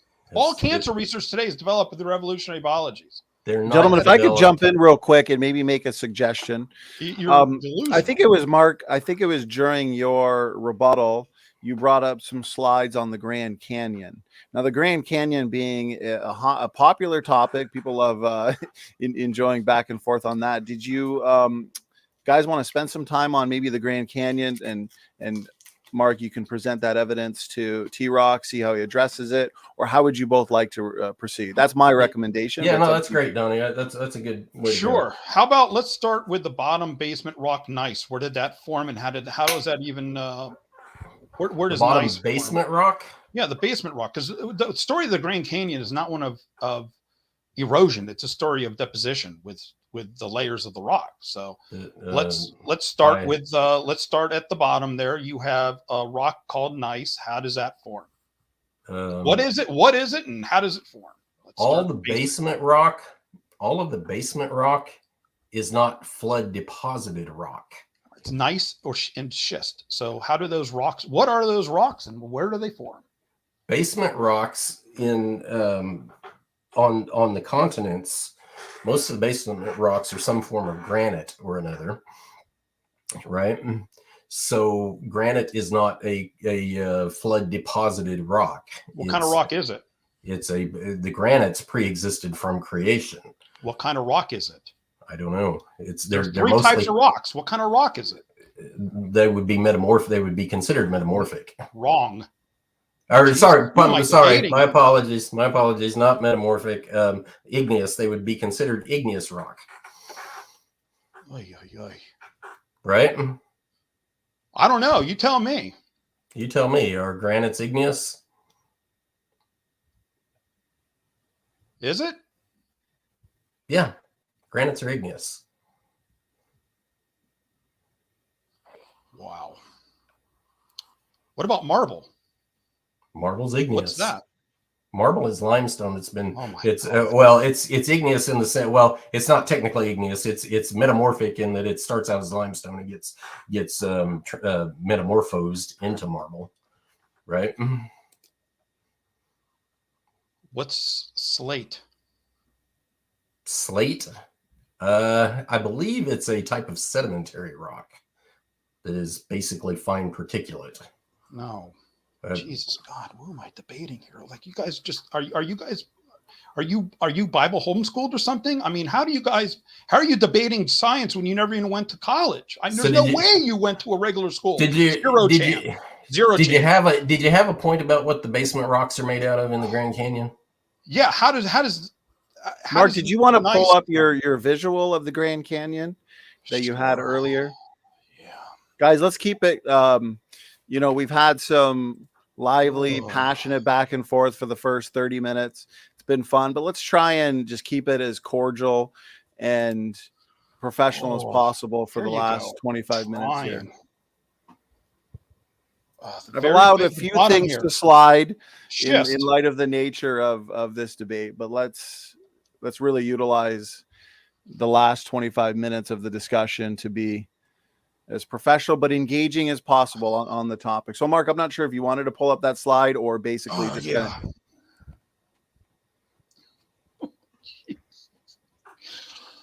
Oh my gosh. As he's doing that, TRock, did you want to respond to anything, just so we don't have any dead air or anything like that? Sure. So, basement rock of the Grand Canyon. Obviously, about the Grand Canyon, it's only a canyon because of erosion. It takes both realistically, but erosion has to be there in order to form a canyon. Those layers didn't form de novo in that particular shape. So where did the schist form here? Those are basement rocks that are Precambrian, and so you're not answering my question. Where did the schist form? At creation. That's what I'm answering. Where? It's where? creation. Like where in the earth? On top of the earth, just in water, suspended in water? It's mostly on the continents. On where? On top of the ground? Below the ground? Where? The word ground you're using is really ambiguous. On top of the continents, the basement rocks are the platform that the rest of the continental crust and the overburden sits on. At what depth? What's the point? Do you have a point behind that? Yeah, what depth below ground is this? We're talking about like gneiss and schist. Well, you can find it at varying depths all over the world. What's that point? Where does it form? You're saying it pre-existed? I actually showed you some Bible verses that prove that the mountains, nothing existed. So during creation, it was a void. It was a void. No, you didn't. You want me to pull up the Bible verses again? No, Mark, this isn't a theological debate. You have to tie it to theology, though, too. No, I don't. Because you base your science on theology. Mark, so that's not fair. Science is not based on science. Science is based on philosophy. Oh my good God! What type of heat and pressure does schist form under? Let's answer me that. I don't know. You can tell me. Well, in order to form schist, you would need an ocean out to the moon to get enough pressure to be able to form gneiss and schist. That's real nice, Mark. But being a theist that I am, you don't need oceans out to the moon. Great. How do you form the pressure to be able to form schist if you're doing it on, on the surface of the ground underwater? It's at the bottom of the ocean. That's what I've been trying to tell you all along. That is not formed during or by a flood. It's not. Why do you keep trying to? So you're saying it was pre-existing. Like you're saying that all of this stuff just pre-exists. All of what stuff? Be a little more specific. All of the basement rock like schist and gneiss, those existed before. So for the audience's sake, when you're looking at granites, granites come in a variety of types and they have a variety of chemical compositions. And I'm not an expert on any of that, but I do know that there's a variety in color, and you can see different colors of granites. You can get grays and pinks and whites and all kinds of stuff. But granites, if they've gone through a single heat cycle, it's a granite. It's basically just called a granite. If it's gone through more than one heat cycle, it's something more like rhyolite. So these basement rocks, the vast majority of them, have only gone through a single heating cycle. They're not rhyolites for the most part. Now, rhyolites are out there in the world to be found, of course, but most of the basement rock is granite, single heating cycle, which means they were formed during those are completely two creation different week. Oh my gosh, you have no Say idea. that again. Say that again. Say that again. No idea what you're talking about. No idea. What you just said right there was gobbledygook. So you're saying rhyolite is not formed by multiple heating processes? Oh. You don't even know what rhyolite is. You don't even know what it's a granite that's been heated up and cooled down. What's the silica content of rhyolite? I don't know. You can tell me. Stop talking about it.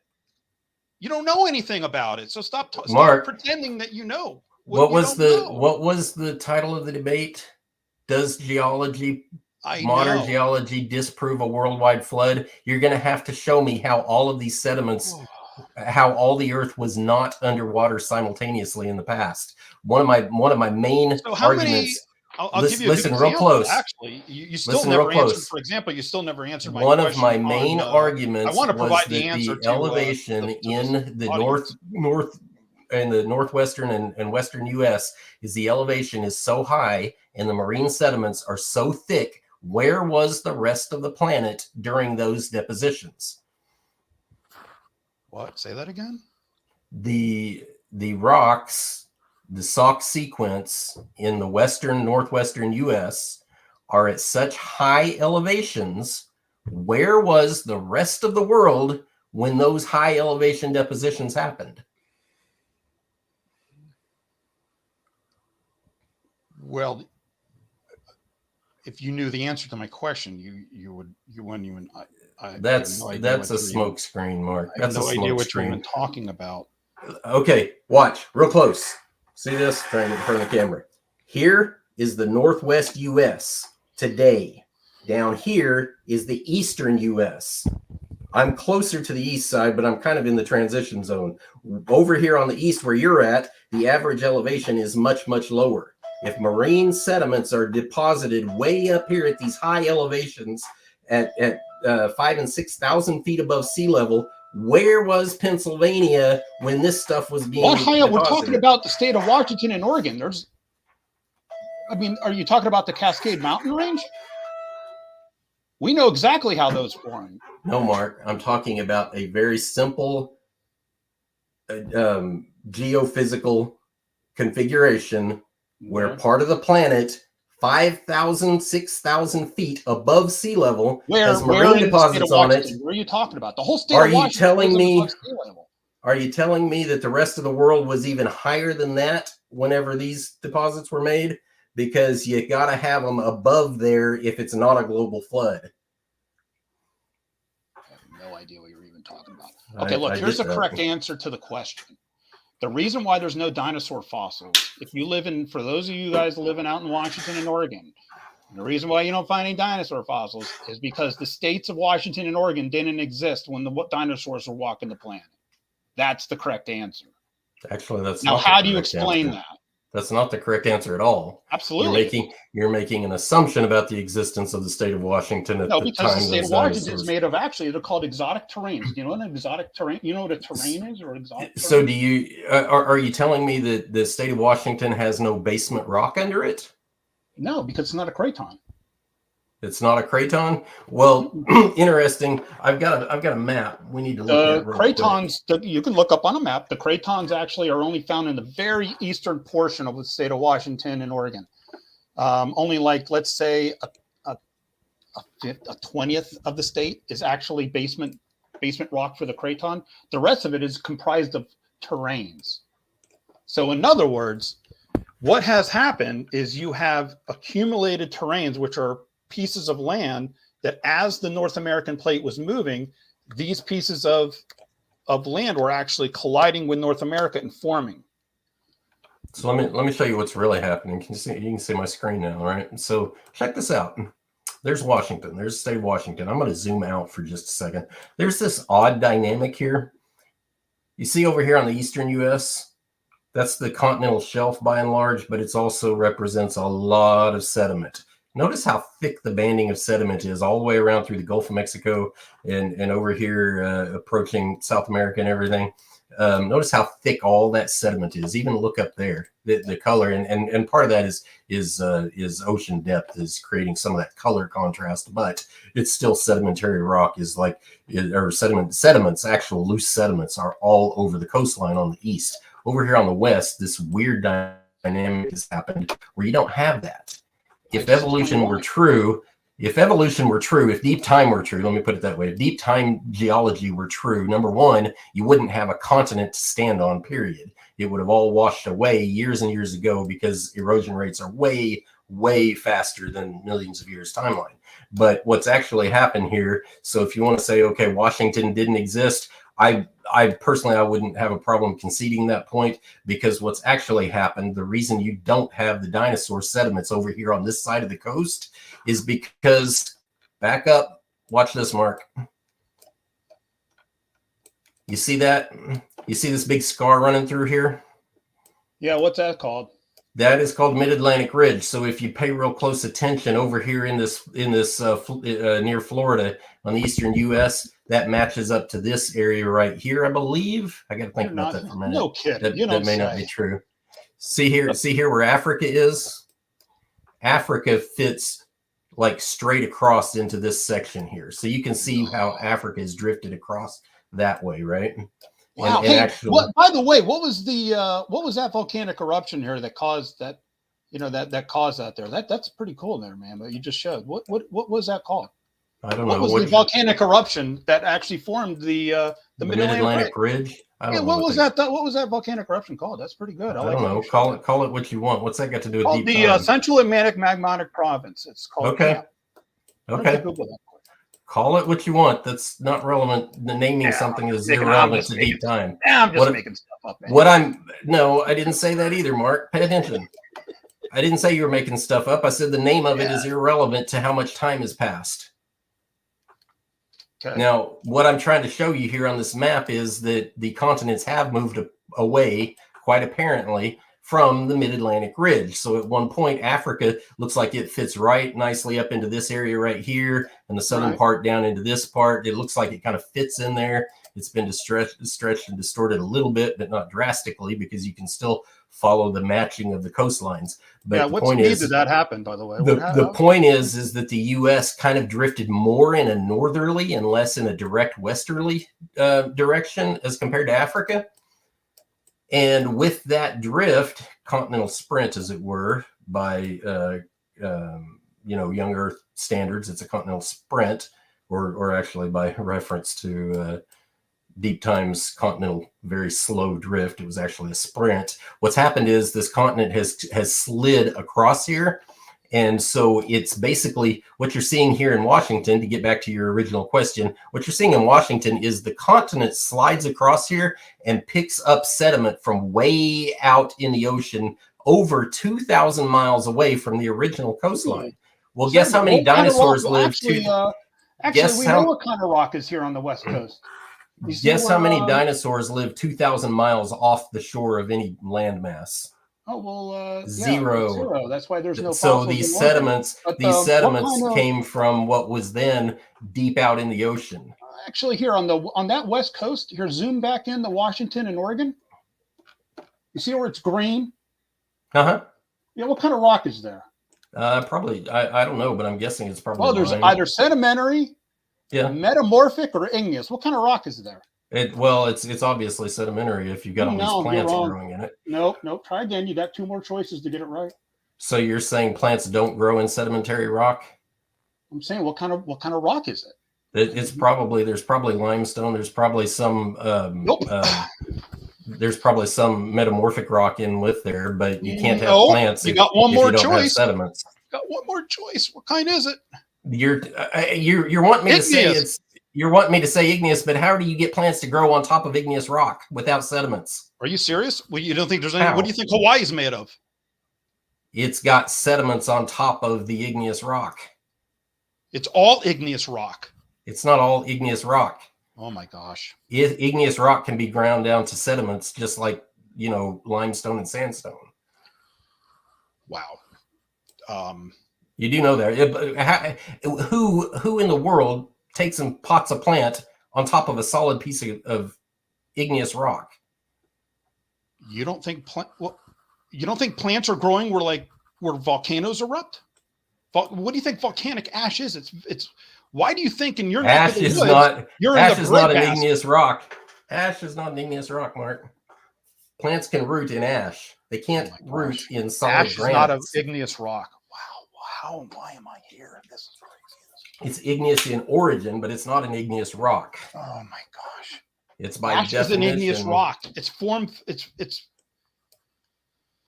Say again? All ash is just pulverized volcanic rock. Anything pulverized is a sediment. Oh my gosh. Just because loose sediment does not make it sedimentary rock. What is lithification? Don't you know what lithification is? Yeah, and has nothing to do with igneous Right. rock. What is lithification? Explain to me what that is. That's the same thing you get from cement. When you pour cement for a building foundation, lithification is where it just turns to solid rock. And it's How does solid that form. happen? It's a chemical reaction mostly, but it's also a desiccation process. Heat and pressure. Heat and pressure? Lithification. How does You're that? telling me if I rocks put lithify? cement for a foundation for a foundation of a house, I have to have heat and pressure, or my cement won't solidify? Oh my gosh! You're saying It's a chemical reaction, Mark. You're describing a man-made object which has lime in it. Yeah, lime. It's a Imagine chemical that. reaction. We're using That's like saying gasoline is a sedimentary rock. We're using, Mark, pay close attention. Limestone being a sedimentary rock and having the necessary chemistry for lithification is why we use it. If it works in cement, it works in nature. Calcium carbonate. So how do you squeeze out all of the water from limestone that's sitting at the bottom of the ocean? How do you compact it? And how do you squeeze out all the water to get limestone? How do you compact it and squeeze out all the water? Well, yeah, because limestone's dry, isn't it? That's a good question. Is limestone dry? Is limestone dry? Yeah. So I worked in a limestone quarry. Okay. Yeah, it's dry.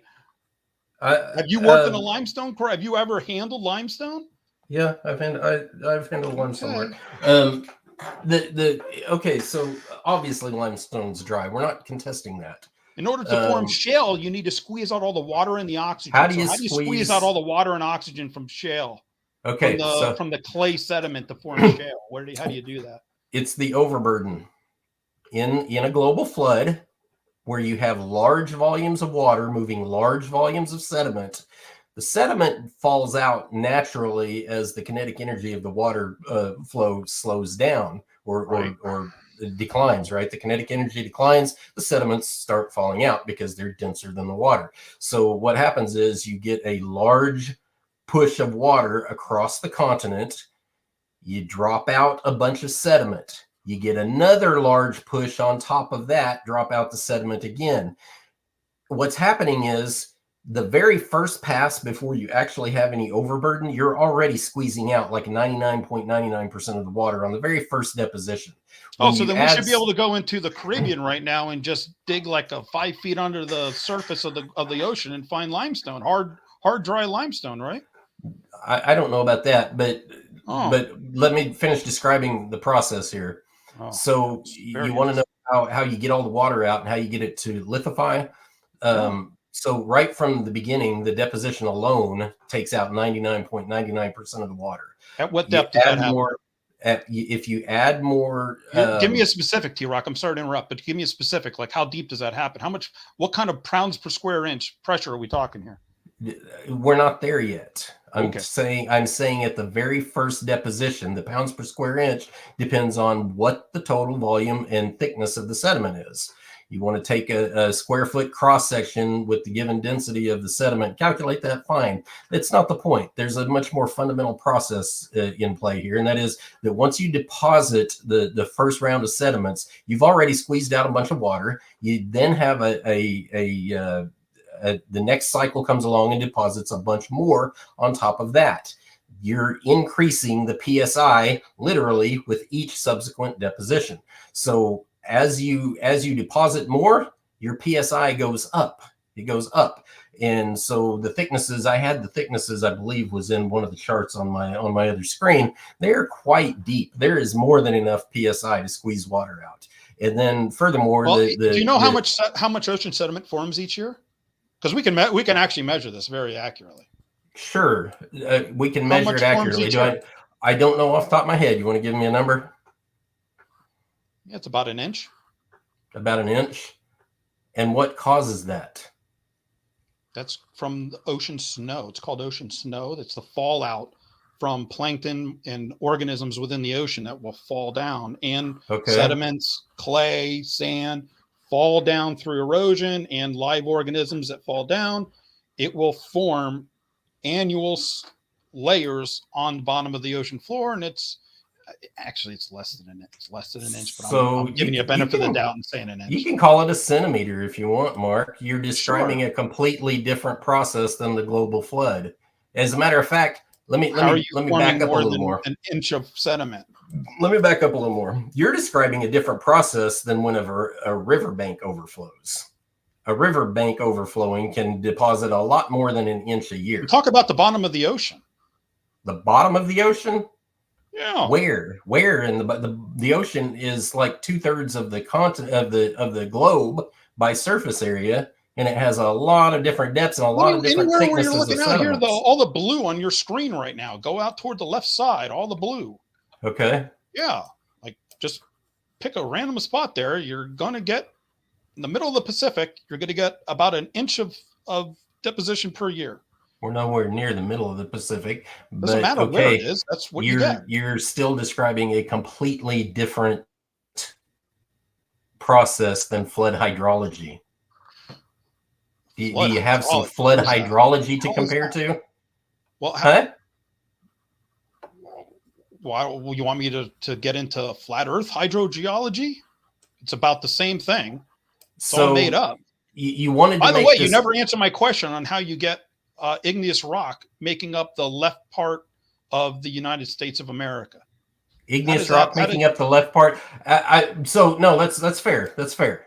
You wanted to talk about lithification, and I described how the PSI increases. Yeah, you're completely wrong. By the way, for the viewing audience, the pressure needed to do what you're talking about, lithifying sedimentary rock, is actually 3 times the pressure found at the bottom of the deepest ocean, the deepest part of the ocean in the world. Right now. Mark, that is 45,000 pounds per square inch, and it also requires a temperature of around 150 degrees Celsius. Mark, that is a completely bogus argument. This entire paper that I was showing, none of it's that deep under the ocean like what you said. If that's what it took, that means the ocean was that much deeper over the present day continent. None of that is even true. What you're ignoring is the chemical constituents that actually cause lithification. And we use limestone because it's the necessary chemicals in cements and concrete. You know how many we use that because it's a chemical reaction is part of the process. Chemical reaction is part of lithification.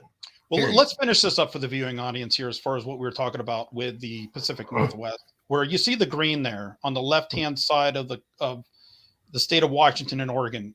How does that become? Why is it that that's comprised of igneous rock, and it's from a terrain? I'll tell you the name of the terrain is called Silencia, which collided with North America. So how does Silencia, which was a large igneous province that is now comprising of the northwestern United States, how did that happen? Okay, so if you can humor me for a minute, just listen and don't interrupt. I'll explain that real well here. So you see this pocket over here in the Mid-Atlantic Ridge that looks like it kind of matches up to this section of the U.S.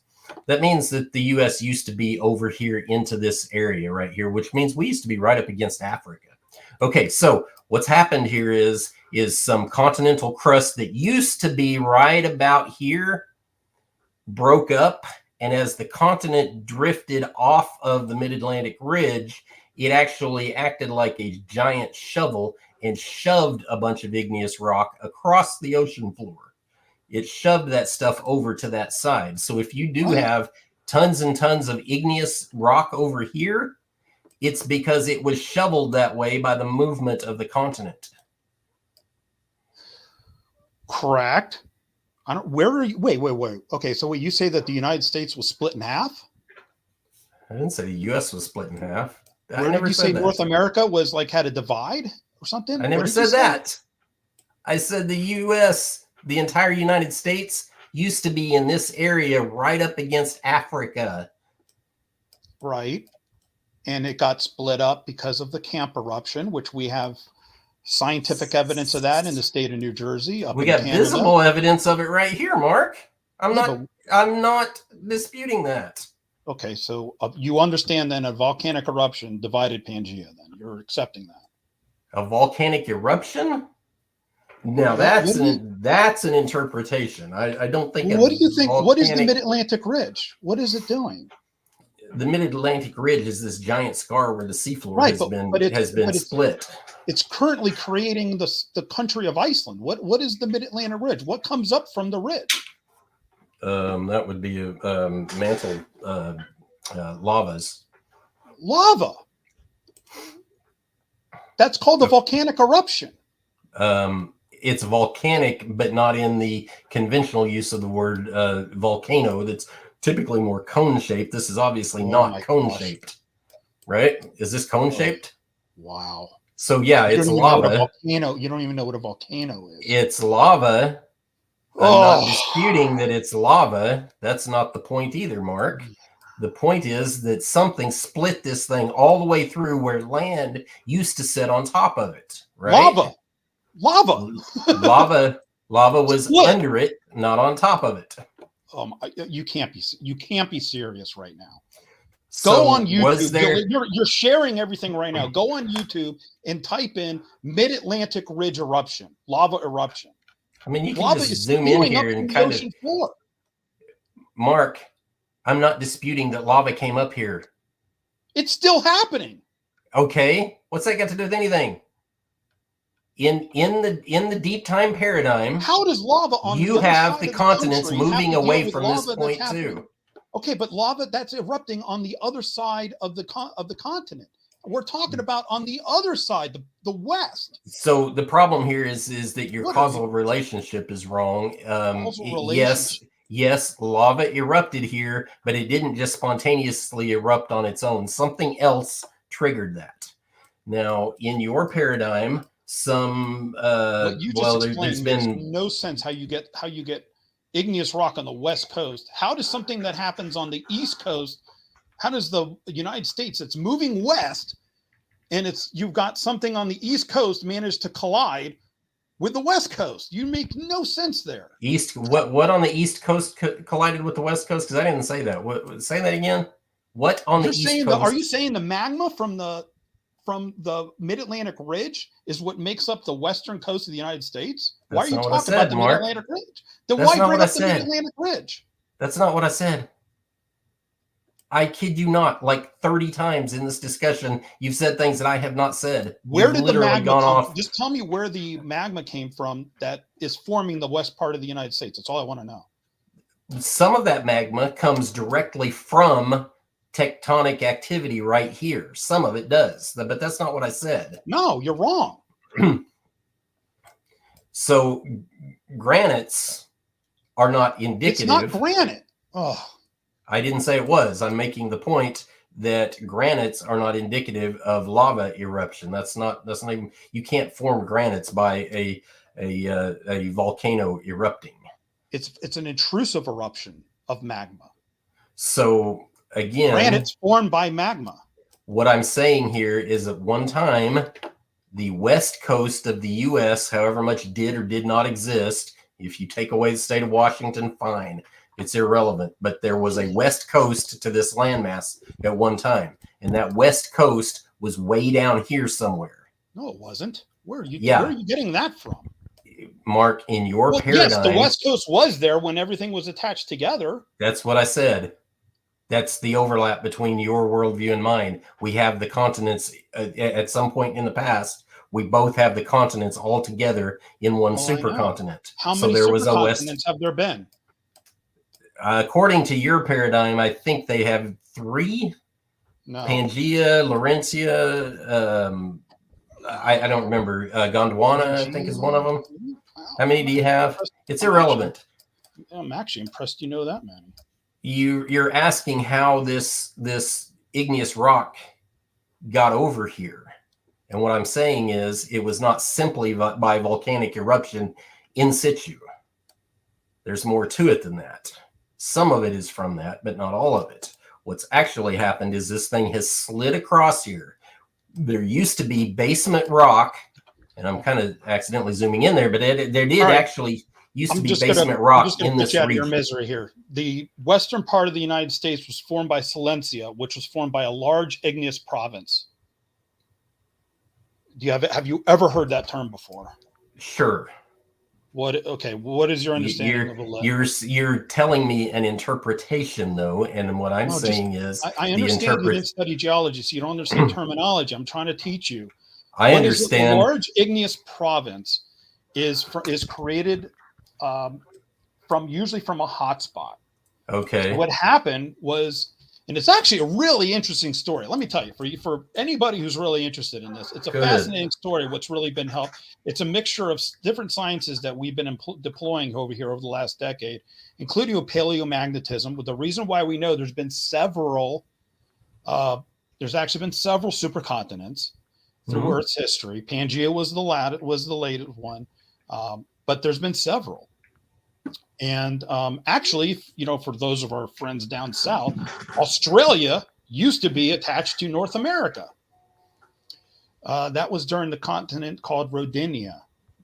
So a large igneous province called Silencia actually was formed and collided with North America as it was moving west. That's what formed it. And you're not going to believe where that hotspot is today. Take a wild guess where that hotspot is today. I don't know. Just tell us. Yellowstone. Okay. What's that got to do with anything? Go back. But pay attention. This stuff is really cool, and I think it's very educational for the people who are watching. So pay attention real close, though. We actually have scars going there. I can pull up an image for you. So we have scars that have been going all the way down west across the United States of past Yellowstone eruptions. And one of those eruptions actually formed the Columbia River basalt that's up in Oregon and the state of Washington. And that large igneous province, that hotspot, was actually off the continent about 50 million years ago when it formed Silencia, and the United States and the North America actually collided with that large igneous province. So, for example, Hawaii is also formed through a hotspot. Eventually, Hawaii will be under the United States too, as well, under the continental U.S. And I know you don't know this. I'm not going to ask you. There are about 100. Actually, there's about 100 islands for Hawaii. They're actually called seamounts, is what the ones that are below the water, and it extends all the way up to Russia. So, and they were all produced from one hotspot that's currently under the Big Island. There is a new island called Loihi, which is being formed east of the main island from that hotspot. And eventually you're going to have the Big Island will then move off of the hotspot, and Loihi will be the new main island. What's pretty cool is you have like Maui has a different polarity than Hawaii, the main island, because there has been a polar reversal during the formation of the Hawaiian Islands, and the polar reversal, the polarity of the Earth was different when Maui was being formed than when Hawaii is being formed today. I think that's pretty darn cool. Okay, so real quick, Mark, volcanism can happen by more than one means. It does not have to be simply in situ eruption. There's other mechanisms, geophysical mechanisms that can do it. Right. How do the Cascades form? Besides localized, just pay attention. Teach us how the Cascades were. Mark, let's just allow TRock to finish. Pay attention, Mark. I'm trying. You ask how this section over here, and you mentioned Yellowstone, which is over in here. How did all that stuff happen? So plate tectonics? Again, this continent, if you look real close on how they used to fit together, that implies that the continental shelf used to be somewhere around in here, right? And so as this thing moves across, what becomes apparent is that, yes, you can have some of that in situ eruption right there after the continent comes to a significant slow in its movement. When it slows way down, you can continue getting in situ eruptions there and build more of the lava flows that you're describing. But you can also, because it did shift, and this is key here because it is the big difference between the deep time paradigm and the young Earth paradigm. If this continent drifted very quickly, it can basically, what that means is that continental crust had already fractured out here where the old world coastline was. And so you were getting volcanism starting out there anyway. And if the continent is moving fast enough, it's pushing that hot lava with it over there. So some of it can be in situ and some of it can literally be shoved over with it.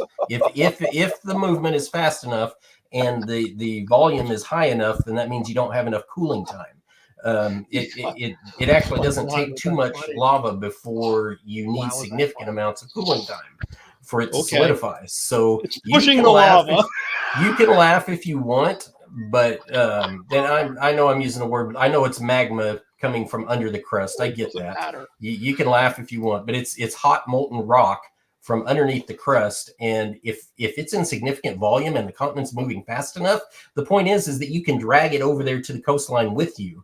And it doesn't have to. How fast do the continents move? Do we have any idea how fast they moved? Yeah, that's a great question. Actually, I calculated this myself and got the same thing that a geophysicist got from it. Wow. And what I came up with is somewhere on the order of about 2 meters per second. And what method did you use to determine that? What method? Do you not know a method to determine that? I know how. I know exactly how. Tell me because your I method. actually went to college and studied this stuff. But I'd love to know how you do it. Tell me your method. Tell me your method. You mentioned it first. I want to know how you got 2 meters per second. Okay, you laughed, so you seem to think that is basically like a you're talking moving the continents at that speed. At what speed? That's like a 13 Richter earthquake on the entire planet. So what speed? Like what speed? At your speed of 2 meters per second. How fast is that? In like miles per hour. How fast is that? I don't know. That's pretty darn fast. It is? It's like 4 miles per hour. You can walk that fast.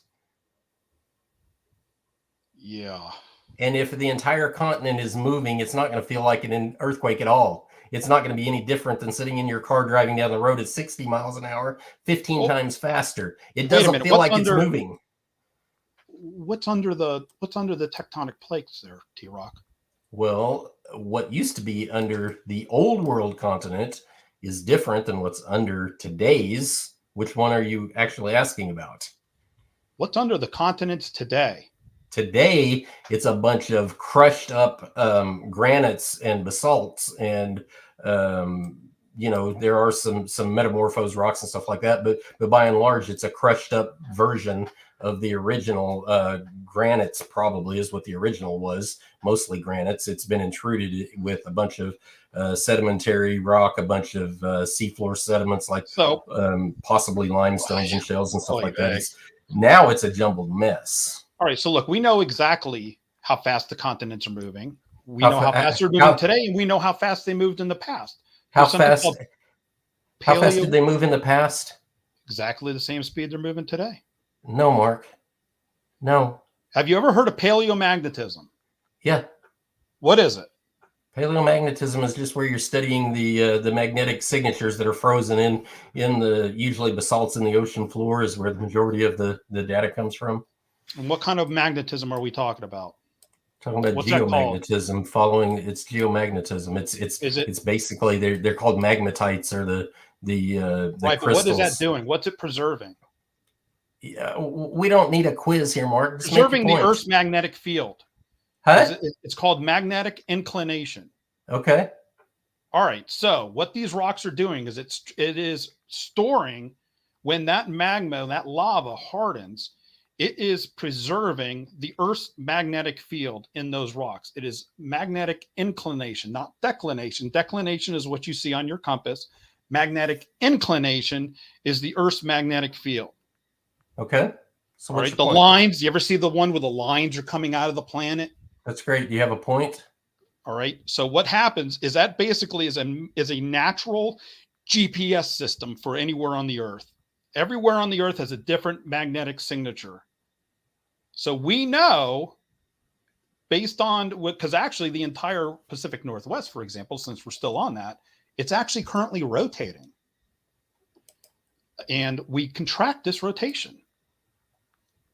So not only can we track the movement of the plates, tectonic plates, through GPS down to the millimeter, but we also then can match that data against paleomagnetism and see where were the continents positioned in the Earth's past. You can see where they were positioned, and by and large, most creationists agree with that, Mark. Now, here's the problem with your paleomagnetism as some sort of proof text of the age of the geologic column or the Earth or anything else. And again, you're supposed to be demonstrating that the Earth was never at one time fully underwater. You seem to have deftly avoided the implications of 6,000 feet. The Earth has actually been in the higher elevations of the U.S. The Earth has been complete. Well, the very, very early Earth, there's very little land. I can give you the name of the supercontinents and so forth, but the Earth has actually been covered by water, completely covered by water, twice. Okay, so you do have a global flood in your alleged deep time history. Yeah, except the water was frozen. You just conceded the entire debate again, but okay. So let me show you. Did you hear what I said? I heard you. It's whatever. Oh no, because we actually, if you actually, I can provide this to you. There's very, very good data. If you look at the geologic evidence down in Australia, down in the southern parts of the United States, there are very distinct, and even through the Grand Canyon, there's actual evidence that Colorado Plateau was covered by ice. Mark, in the interest of sticking on topic and not 100%. Pole wandering, as it were, you're jumping all over the place. You want to talk about magnetism? Let's talk about magnetism for a second. Earth's magnetism. The Earth's magnetic field is declining at about 5% per century. That is like really, really fast. What that implies is go back in time. So here at the start of the graph. It has nothing to do with what I was talking about with magnetic. What does that have to do with magnetic inclination? It has everything to do with it. I can see I'm gonna need a visual here because you're not. Because you have to demonstrate that the magnetic field could even last for 1 million years, much less 4.5 billion years. It can't. There's not a physical mechanism in the world to make the magnetic field last that long. It declines rather rapidly. Now, what that implies what evidence do you have of that? Right here. There's a standard physics formula for measuring electromagnetic field decay like that. And it's basically the same thing you use in electronic circuitry to describe like voltage or like charge decline in a battery, that kind of thing. Anyway, you see these numbers right here? 5%. Are you talking about polar reversals? Because no. the polar reversals, because the Earth's magnetic field gets stronger right after a reversal. It's reversed about 200 times in the past. I'll clarify that in a minute, but no, I wasn't talking about reversals. I'm talking about the general trend of decline. 5% per century for 200 years of data we have on this.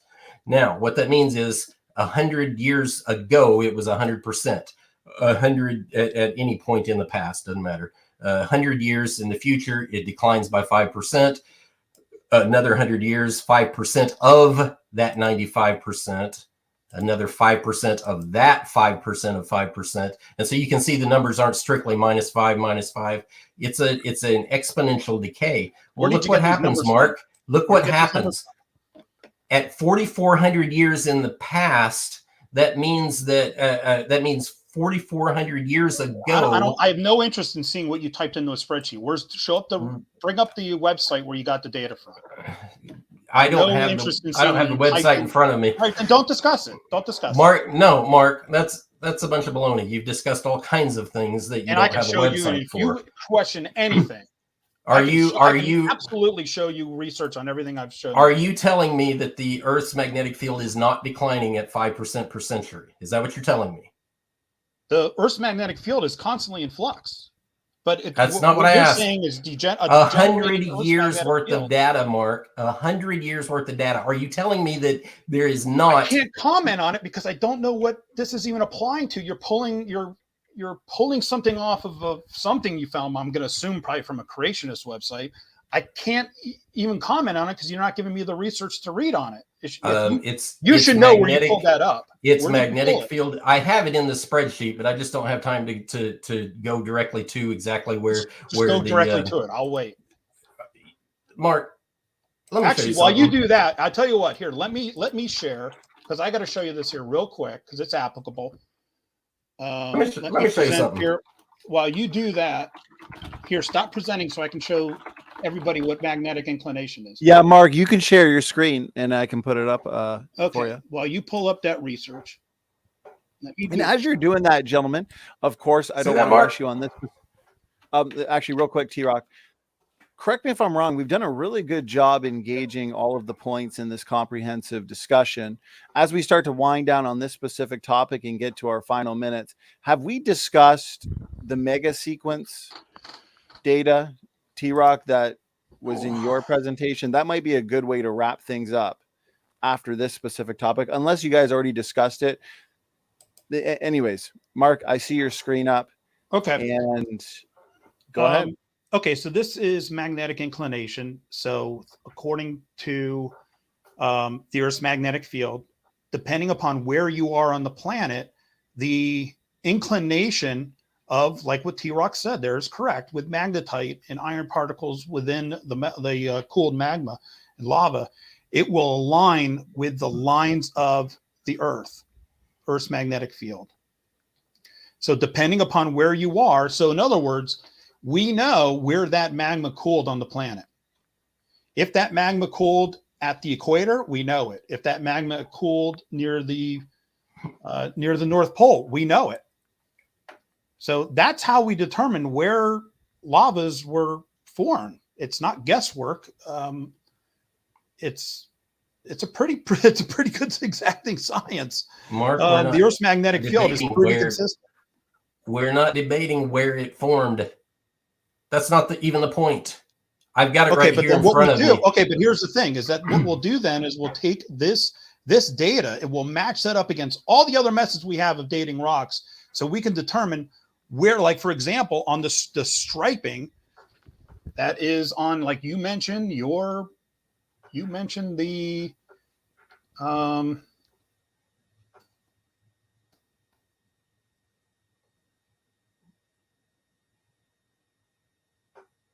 all right. So for example, we have that's coming out of the Mid-Atlantic Ridge, for example, and there's one that's coming out right now in the Pacific Ocean too as well, is magma comes up, and as it's spreading the seafloor, it will preserve the magnetic field of the Earth when that magma cooled on the bottom of the ocean.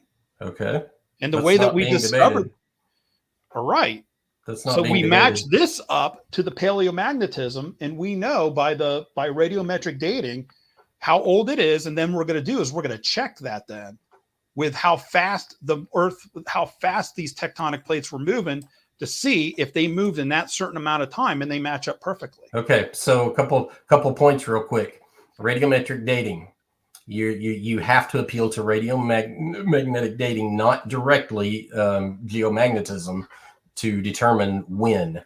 That's the question. When? How long ago? It's not where or what the physical nature is today. The law of radiometric dating is false. It doesn't. No, that's not real. That's not what I said either. The law of radioactive decay is not real. So I'm gonna share my screen again. Rick, can you bring mine up, Donny?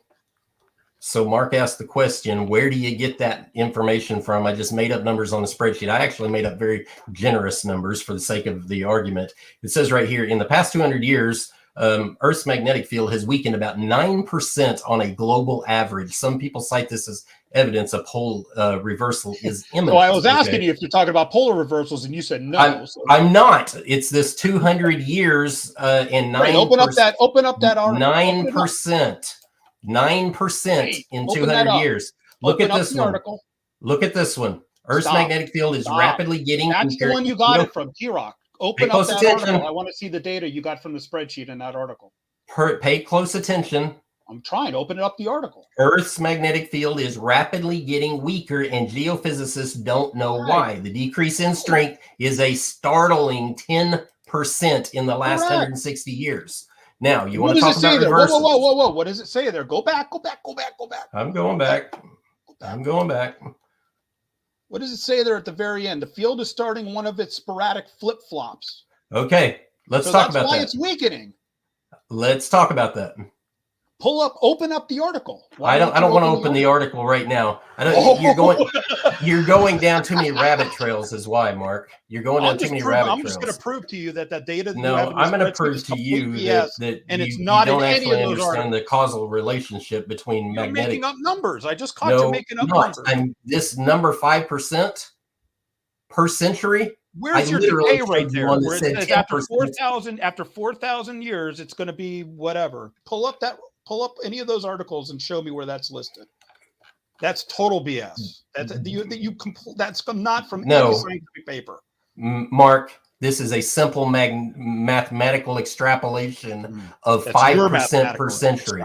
5% per century. You want to see the formula? It's right there. 100%. I don't care what your formula is. I just want to see where the 5% per century. It's a simple math. Yeah, and you pulled up two articles that have to deal with polar reversals. And I'm getting there. Mark. You keep interrupting. Because you're not sticking on topic. I am on topic.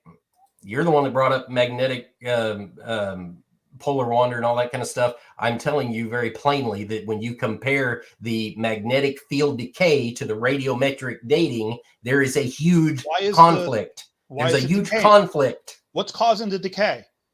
The decay is actually because of heat. What does the article say? You just showed me two articles. What do the articles say? What do they attribute to the decay? It says it right there. Which one do you want me to follow? Open any of them. This one here. Earth's waning magnetic science, AAS. What does a flip-flop mean? What is a magnetic flip-flop? It's referring to a reversal. There you go. Wow. What isn't that a miracle? What's your point? What's your point? Because when the Earth's magnetic field is going to weaken when it flips. But then once it flips, it goes back to the strength. We have that preserved along the entire ocean floor. No, you don't. Ugh. You don't, Mark. I know we don't. What you need to explain to people is two articles that completely disprove what you were even trying to No, do. they don't. What you didn't explain to people is that in geomagnetism, there are two types of poles to consider. There are the dipoles and the non-dipoles. When the flip or the reversal happens, the non-dipole strength goes up, or the intensity is a better word for it. The non-dipole intensity goes up, yes, but the total energy of the field decreases. If the total energy of the field decreases, that means the strength cannot stay constant, because a magnetic field in the earth is the product of an electrical current traveling through the earth, and then it induces a magnetic field. And when the magnetic field collapses, it reinduces an electrical current. And so it's a cycle, just like you can measure in any standard circuitry in electronics. It's a cycle going up and down. And because it has an oscillation to it, but it is declining per exactly what I showed. Yeah, what does that say? 10% in the last 200 years. That middle paragraph there. What's that last sentence say? Okay, this one here. Yeah, the last sentence of that paragraph. Today, the dipole is weakening so quickly that it would vanish within 2,000 years. If the current rate continues, that's key. Some scientists have wondered whether this is the early stage of a reversal because the field has been stable for an unusually long 780,000 years, but it hasn't been because thanks so much for providing the research that supports my position. I don't mind showing this at all, Mark, because he says right here very plainly, have wondered whether this is the stage. This is an interpretation, and that's what I'm trying to drive home here. That 780,000 years, interpretations that that is an interpretation because why show it? This thing is I'm not the one pulling this stuff up. You are.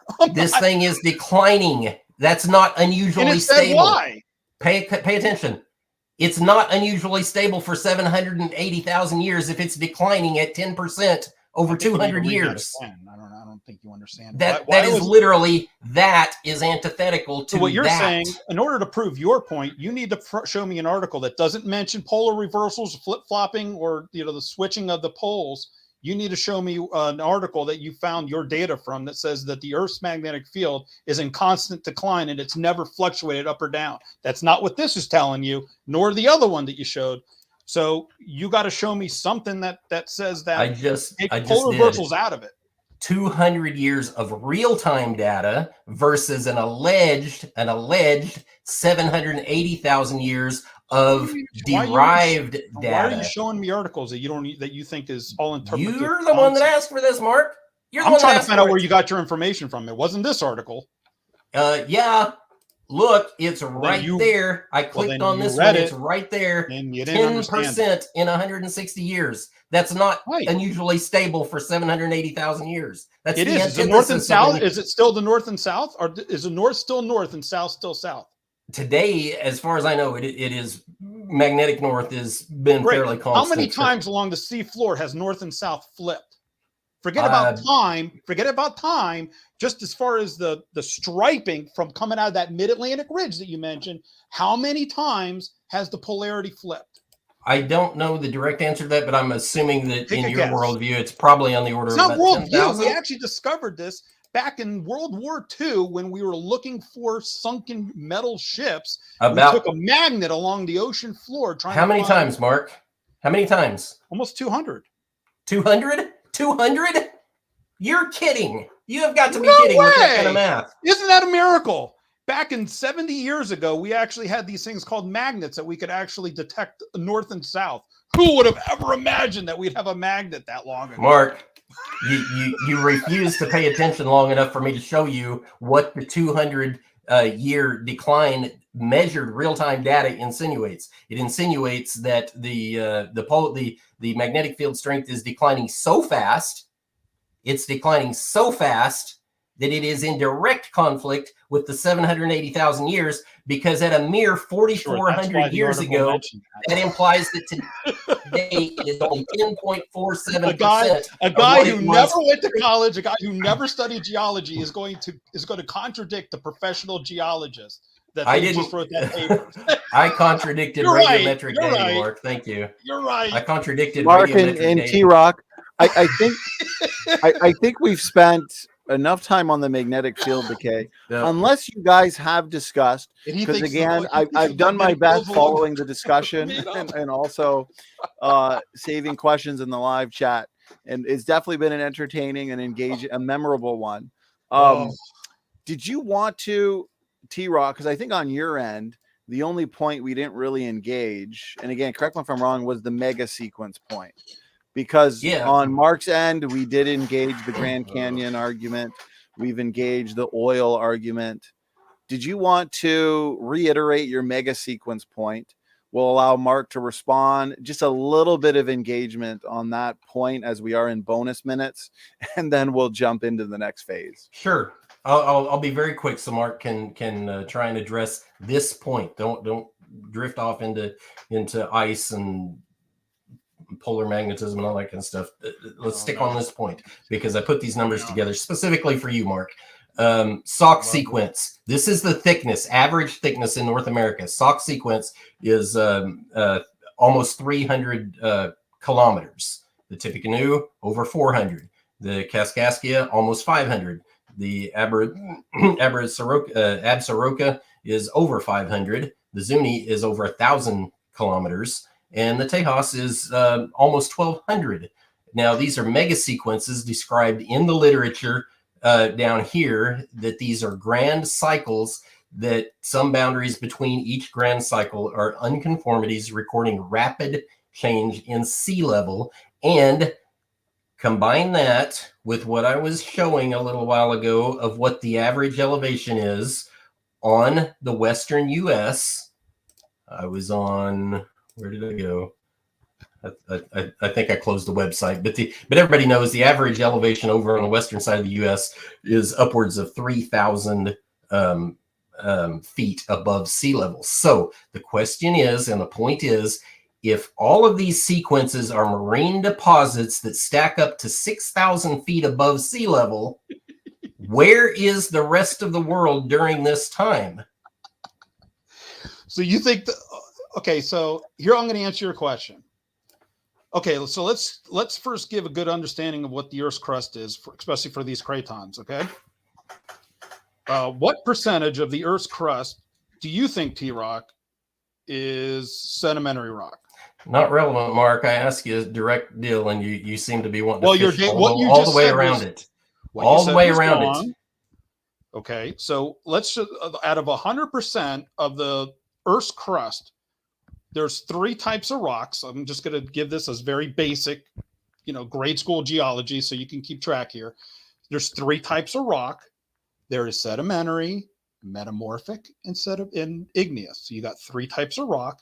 Of those 3 types of rock, what percentages do those make up the Earth's crust? So what percentage is sedimentary? Because you're saying that that's 1,000 kilometers of sedimentary rock. What is the percentage of the Earth's crust that comprises sedimentary? You're completely avoiding the question. No, I'm not. Because your question is like saying, what is the dome of the Earth made of? No, it's not, Mark. It's a simple physical construct of the Earth. If there are 6,000 feet of marine sediment above sea level, it's not 6,000 feet of marine sediment. Where are you getting that? Show me the research that shows there's 6,000. What do you think? Cratons are not made of marine sediment. Jesus, who told you that? Hey, quit taking the Lord's name in vain. First, second, right here, the Salk sequence is a sedimentary sequence. That's 1,000 kilometers. It represents the Cambrian Ordovician era. So it's in some places it's quite low, in other places it's quite high as far as relative to sea level. Rocks that modern science dates at 550 million years to prove young Earth creationism. That's brilliant. You want me to comment on that? Pay attention. I ask you what to comment on, and you refuse to. I can't. I can't comment on that. Here's why. I can't even comment on it. Here's why, TRock. Pay attention and listen. The Earth's crust is comprised of 85% igneous rock.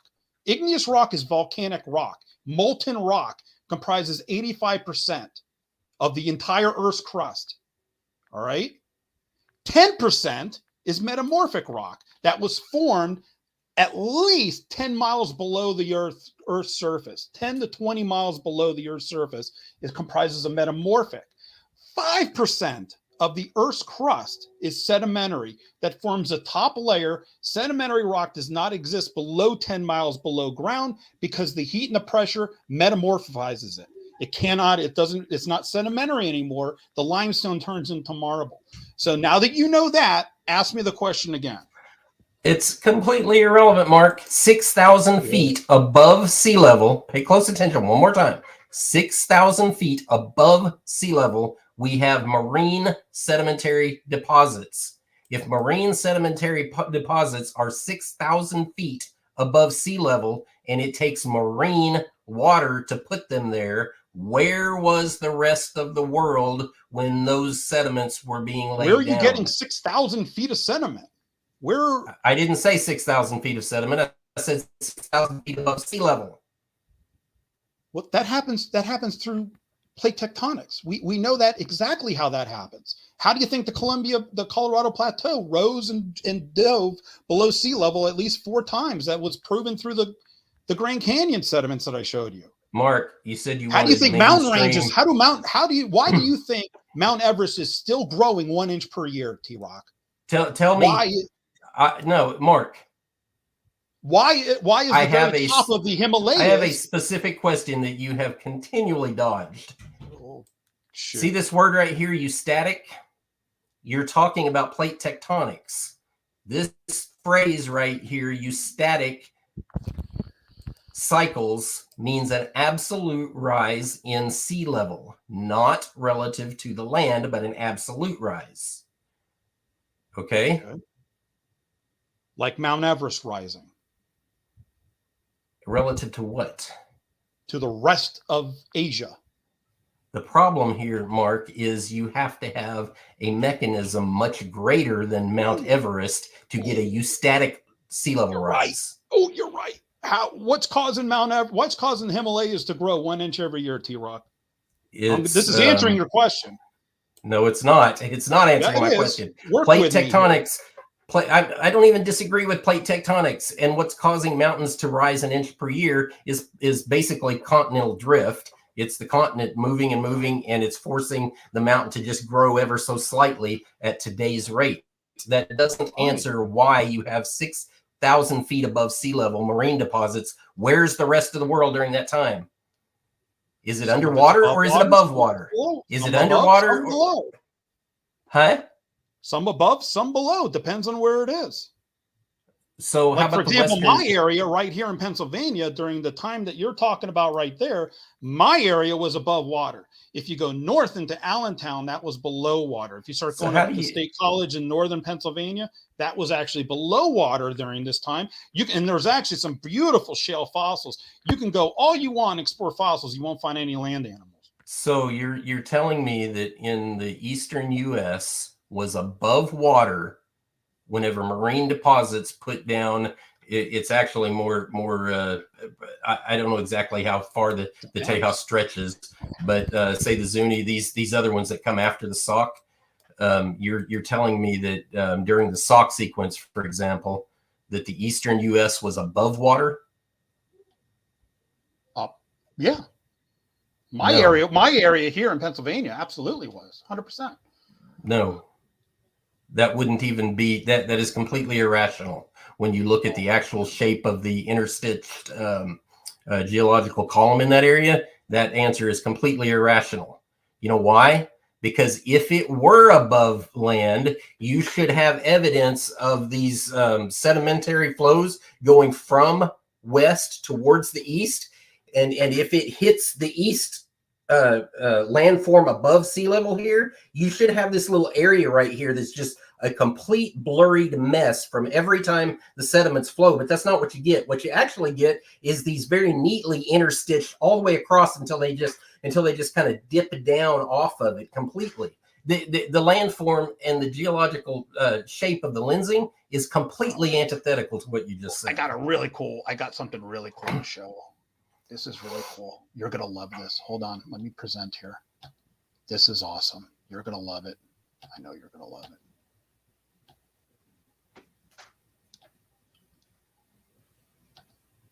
All right. So where's your, it said what, the Cambrian? Well, Sauk is Cambrian and partially Ordovician, yes. Okay, there you go. We're right in the middle of the Cambrian. And what city do you live in? Or give me like give me a big major city. I told you I was in eastern Oklahoma. What's the capital? Tulsa? Is that right? Yeah. No, Tulsa's not the capital. I'm bad at. But we are close to Tulsa. Hey, I was right. I was correct. Okay, so and you were above water during the Cambrian. How about New York? How about New York City? Where's New York City? New York City was underwater. Isn't this cool? Isn't it really cool how science works? This is a great map, by the way. You guys kind of look to see, copy that URL. How about during the, let's see, 150 million year. I don't know, this is going to be, here's Seattle. That was before. So here, ooh, look what this is over here. You see what this is? That's Silencia coming right at the United States. Isn't that awesome?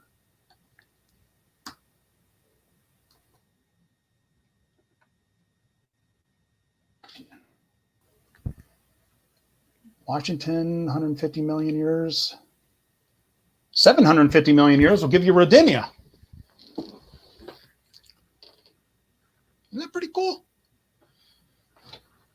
Anyway, I thought I'd share that with everybody because that's a pretty cool little website. That's, by the way, it's how we find out, is a particular area of the United States going to be coal or is it going to be oil? Coal is made of land plants and oil is made of marine organisms.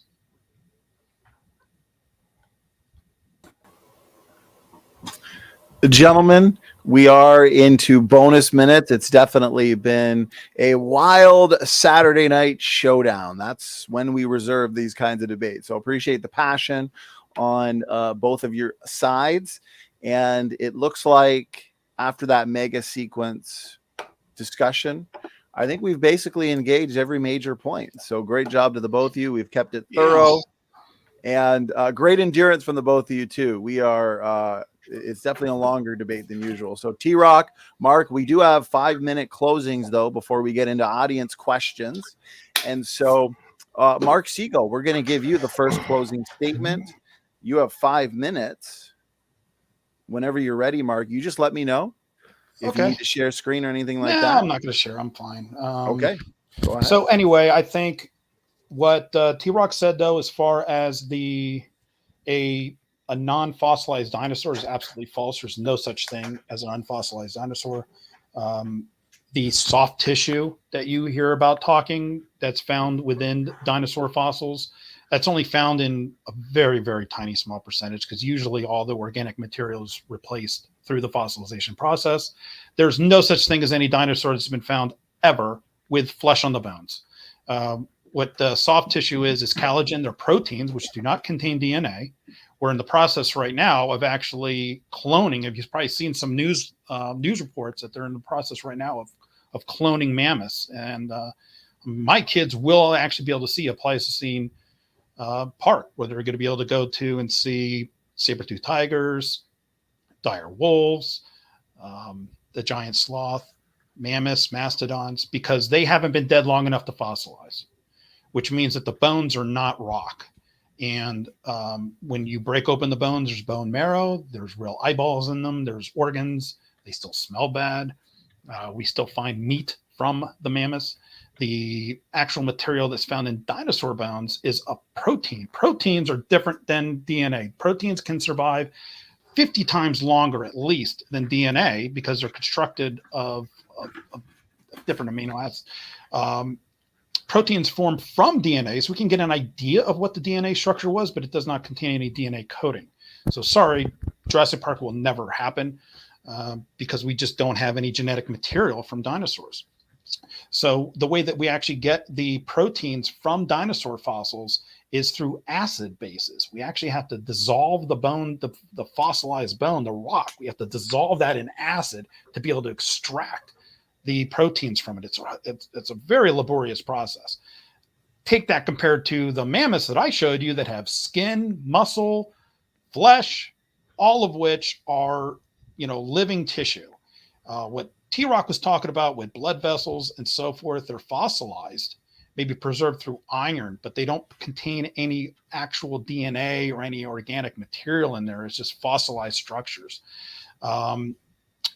So that's why I was saying, look, all you got to do is find a unfossilized dinosaur that we find fossilized in the Arctic or somewhere down in Antarctica, because I know they always say it's a preservation issue. We find them in the coldest regions of the planet. And if you were to find that, and he's saying, well, there's unfossilized dinosaurs. That's an absolute lie. I'd love to be able to have him pull up a research paper that shows that, because if that were the case, we wouldn't be wasting our time, folks, trying to clone a mammoth. Why clone a furry elephant when you can make billions of dollars more cloning a T-Rex or Triceratops? It is completely irrational.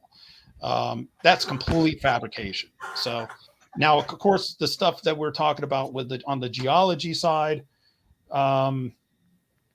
his understanding of plate tectonics is completely wrong. Plus, he's not even anticipating all the heat created from moving these continents around at very, very vast speeds. We actually measure the temperature of the ground during earthquakes and when the continents are and when these tectonic plates are moving. For example, during the last earthquake in Japan, you had temperature gauges read about 1,000 degrees Celsius. That is at the contact point of the plates, and the plates moved 150 feet. So, and that they moved about, let me see, it was the top plate moved 80 feet in 5 minutes. So we're not talking crazy lightning speed here. It's probably pretty close to what TRock was saying, and it produced 1,000 degrees temperature at that plate boundary. So from what he's describing, if you were to move the plates that fast, you would vaporize all the water off the planet. And there's no, he won't even acknowledge the fact that there's at least 200 polar reversals that are embedded in the ocean floor. How you denying that is like denying the fact that, you know, the Earth's cycle around the sun changes every 100,000 years. The Earth is actually moving away from the sun 2.5 inches per year because the sun loses mass every year through fusion, which the creationists refuse. We can see, guys. We can see stars forming every day. We can see new planetary systems. I didn't have time to pull up those pictures, but there's photos. You can just go on Google. There are reports we have through supernova explosions. We can actually see the heavy elements being formed out in the universe today. Formation of gold, uranium, platinum, all of which are seen every day through telescopes around the world. They'll think it's some kind of, I don't know if he thinks it's a conspiracy or whatever, but this is just observable reality, folks. Go on Google, and this is why what my initial point was, that what young earth creationism is doing today is destroying Christianity and the religions of for the God of Abraham. The Christianity in the Western world is dying, and this is why, because you have the extreme version is being representative of what the God of Israel teaches, and it's absolutely false, and it's driving people away from God. They don't realize what they're doing, but they're driving people away from God in the Bible because they're making it into a mockery. So hopefully, my plea for everybody is to read the Torah, read the Tanakh.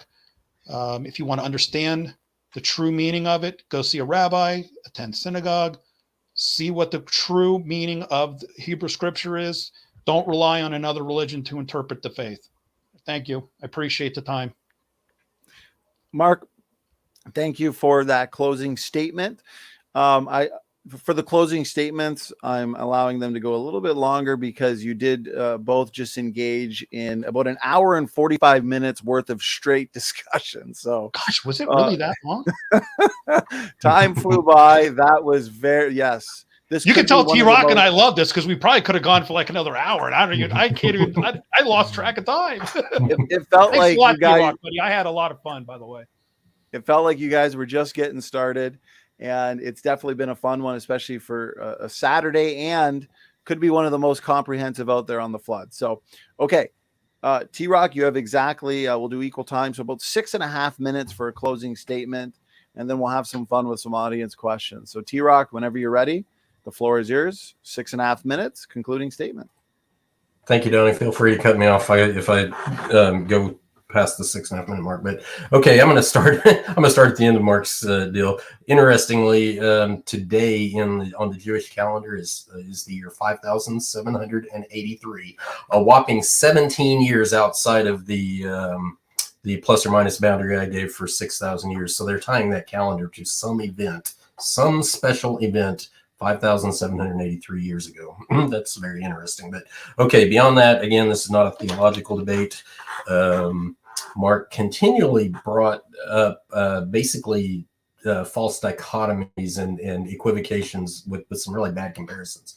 He's comparing Ice Age fossils that are preserved under completely different circumstances to dinosaurs, which are they're fossilized through a like I said, totally different mechanism. So what that really looks like in practical terms is if you took two animals that died on the same day, And one of them you threw in a pond and drug it around for a while and then laid it out on the pavement to let it deteriorate. And the other one you quickly buried in mud.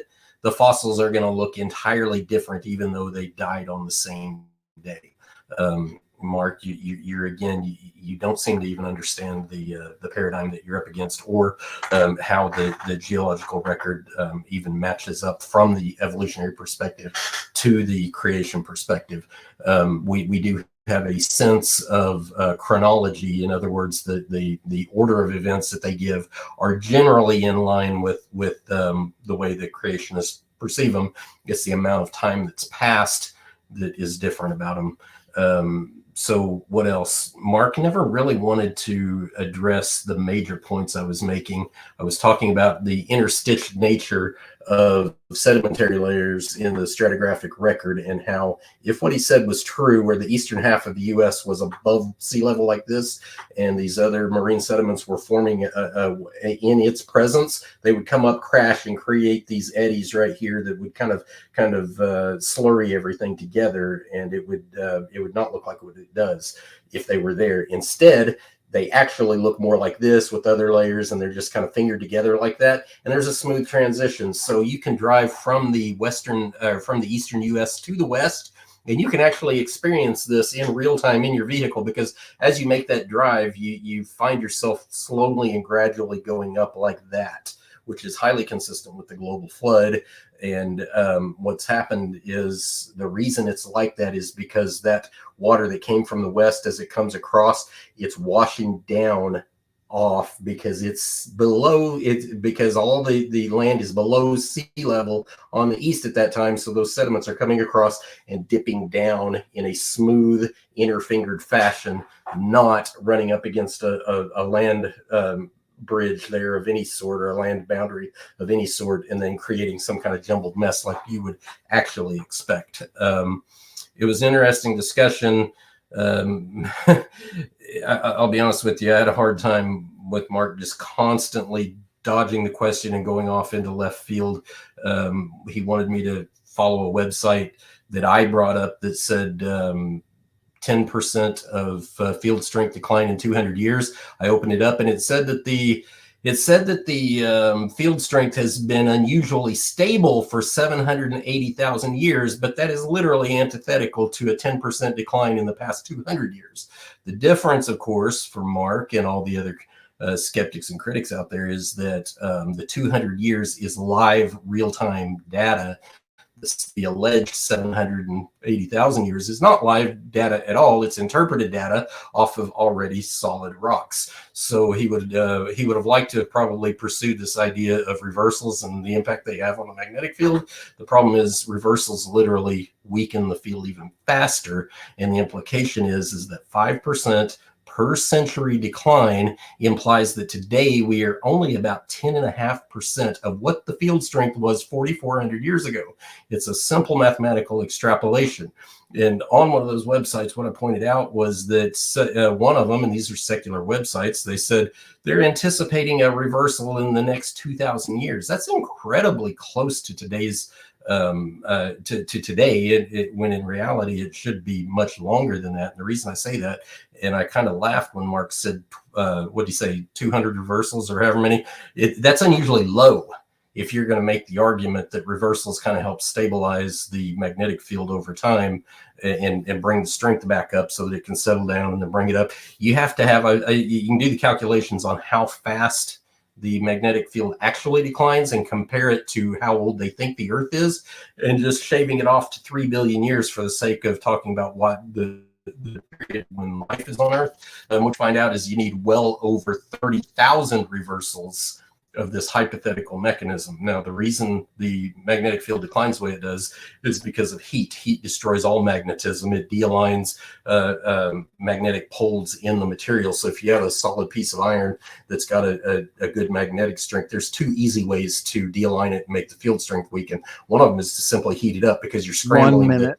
the molecules and you're de-aligning them so that the field strength is not as high. The other way is just to drop it and give it some good old-fashioned mechanical vibration. In doing that, you de-align the field as well and make it decline. So the Earth's core is very, very hot.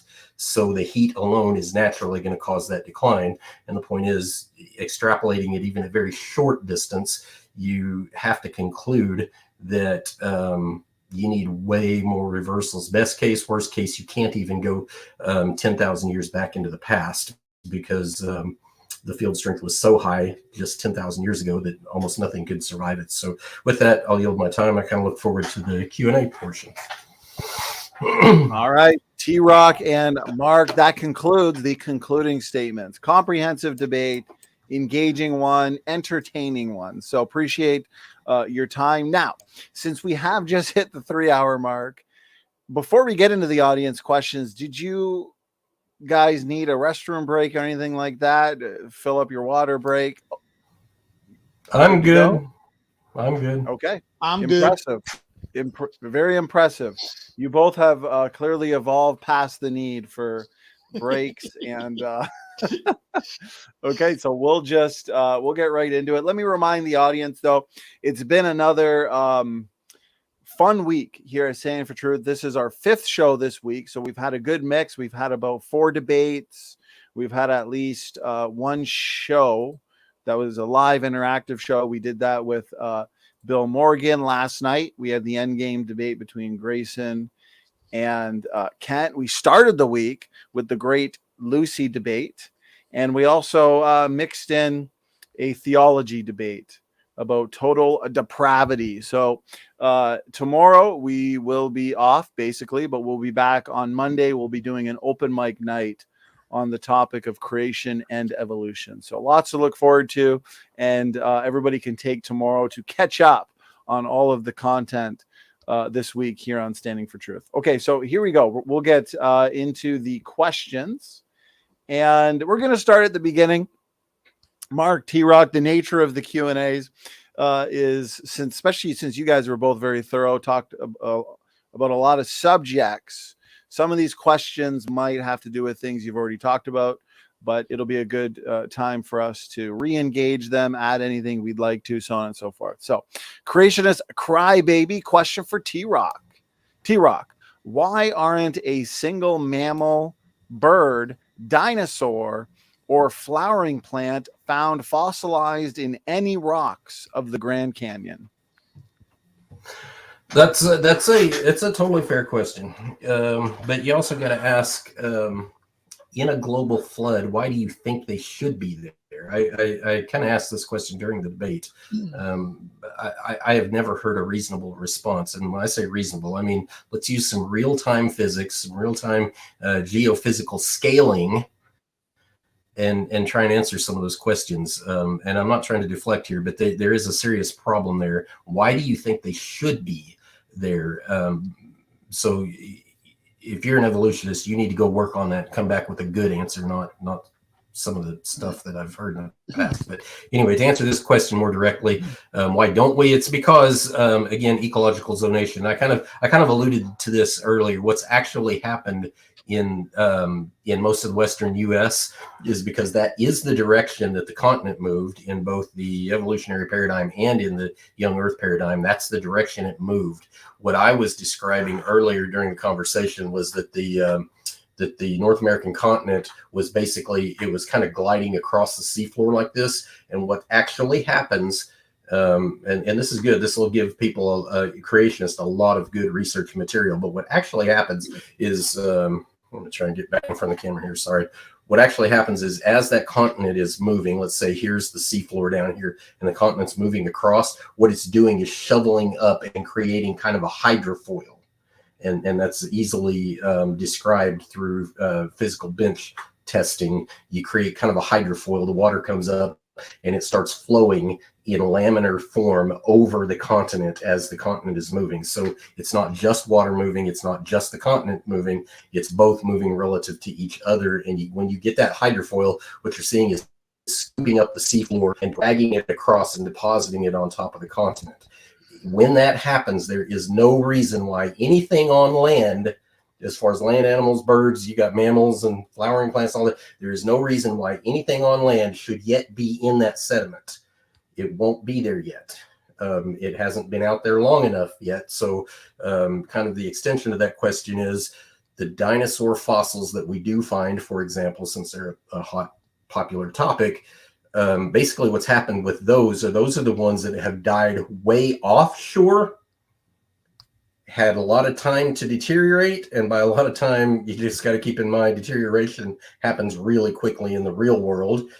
They deteriorate over some number of weeks or months, and then by that time they're settled down, and then that's how long it takes for the continent to catch up with where they died at, scoop them up and put them on top of the what you call Cambrian sediments. So that's your answer. It's scooping up literally off the ocean floor and bringing it up over a period of time and over vast distances as well, but through a very rapid process.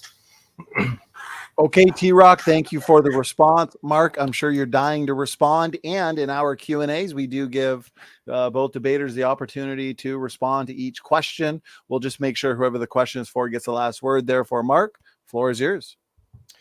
All right. Well, what TRock said there's not accurate. He doesn't understand the layers of the Grand Canyon. But like, for example, when it comes to flowering plants, I think what Gracious Cryberry is referring to when it comes to flowering plants is that flowering plants create something called pollen. And pollen is actually found all over the globe. So we find pollen in ocean sediment, glacial ice, dry land sediments, everywhere. So in the rocks that predate Devonian, so for example, the Cambrian, Ordovician, Silurian, maybe the very end of Silurian, you're not going to find any, not even a single pollen grain in those rocks. Why?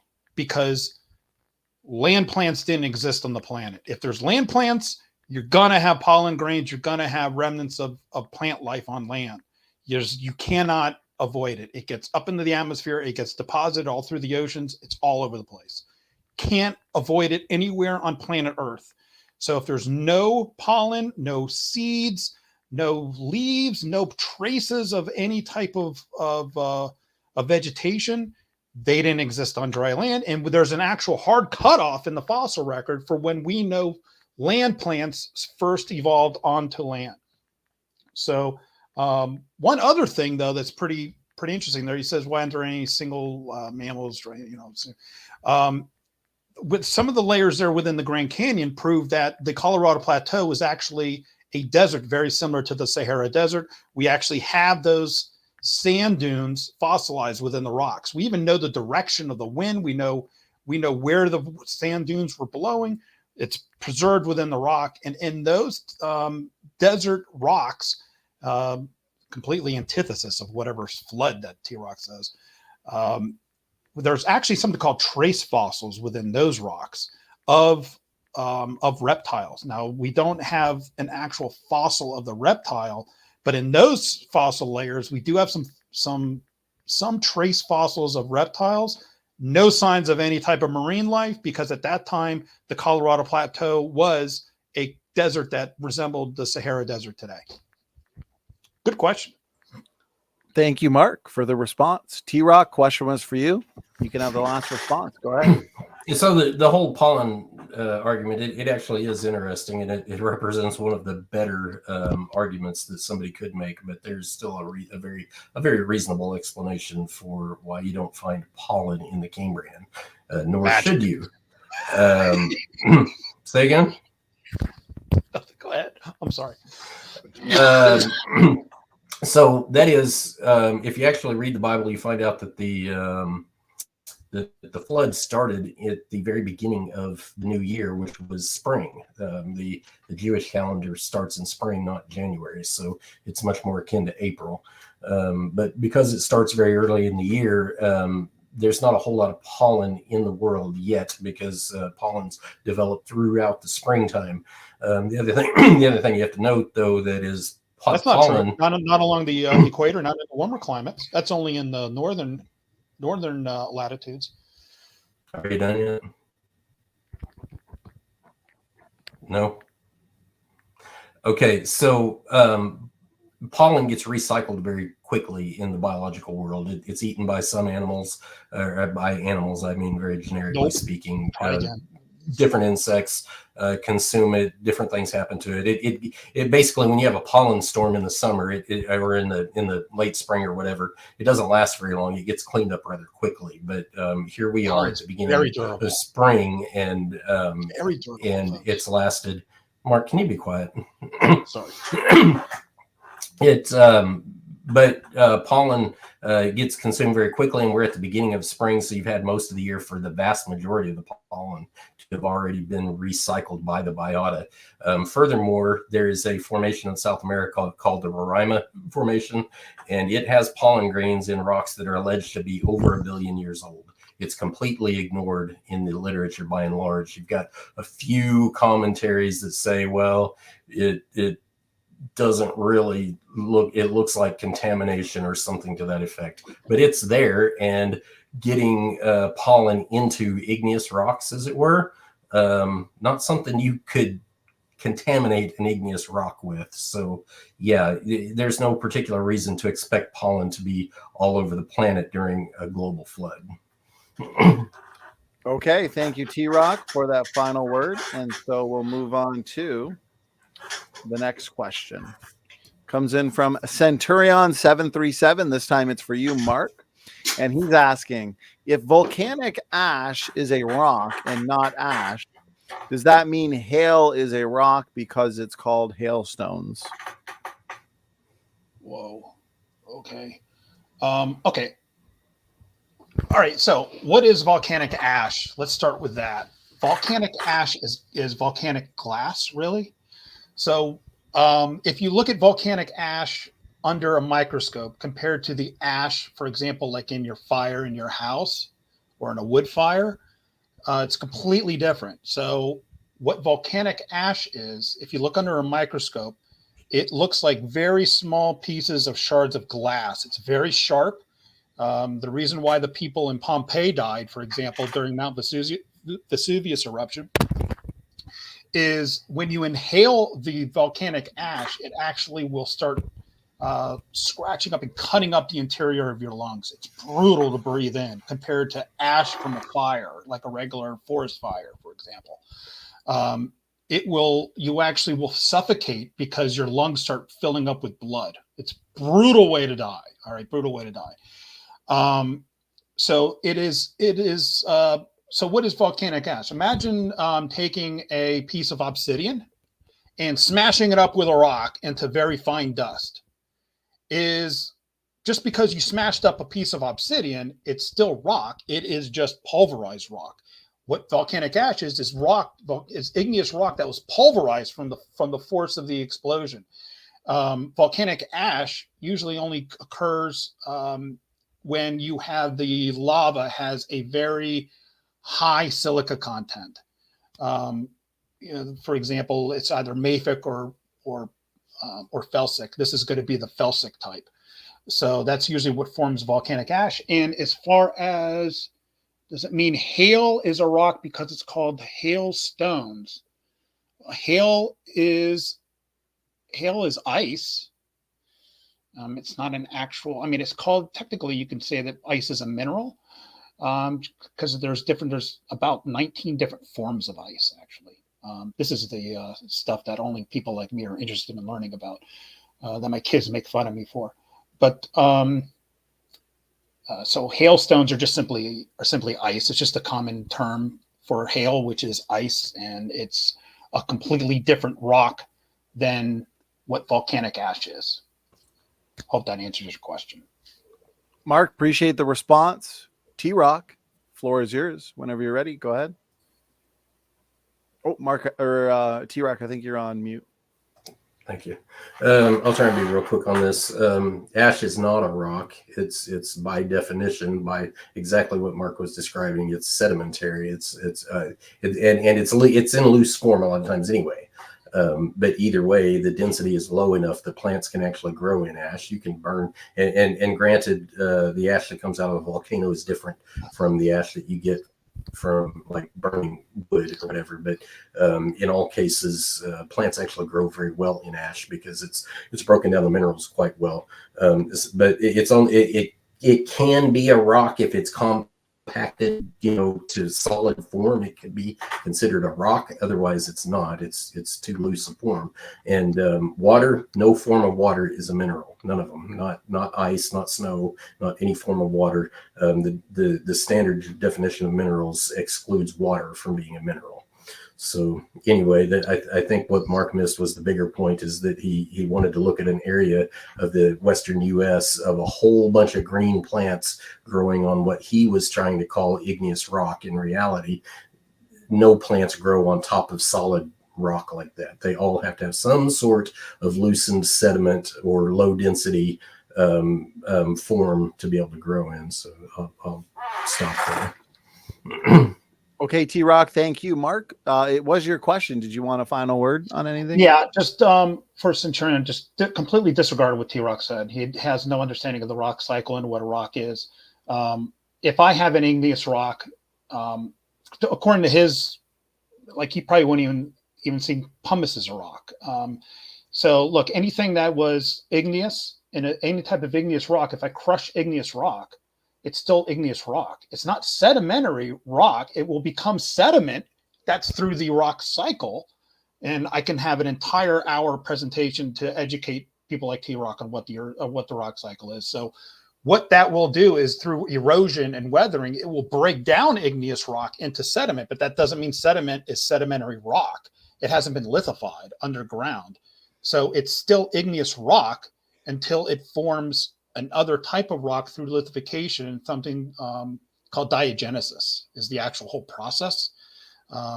So yeah, like I said, I mean, for people like TRock, just Google diagenesis, Google lithification on what that actually means. Please don't take anything that he said there, because it has, if you go walk into a geology classroom saying that, you're going to fail.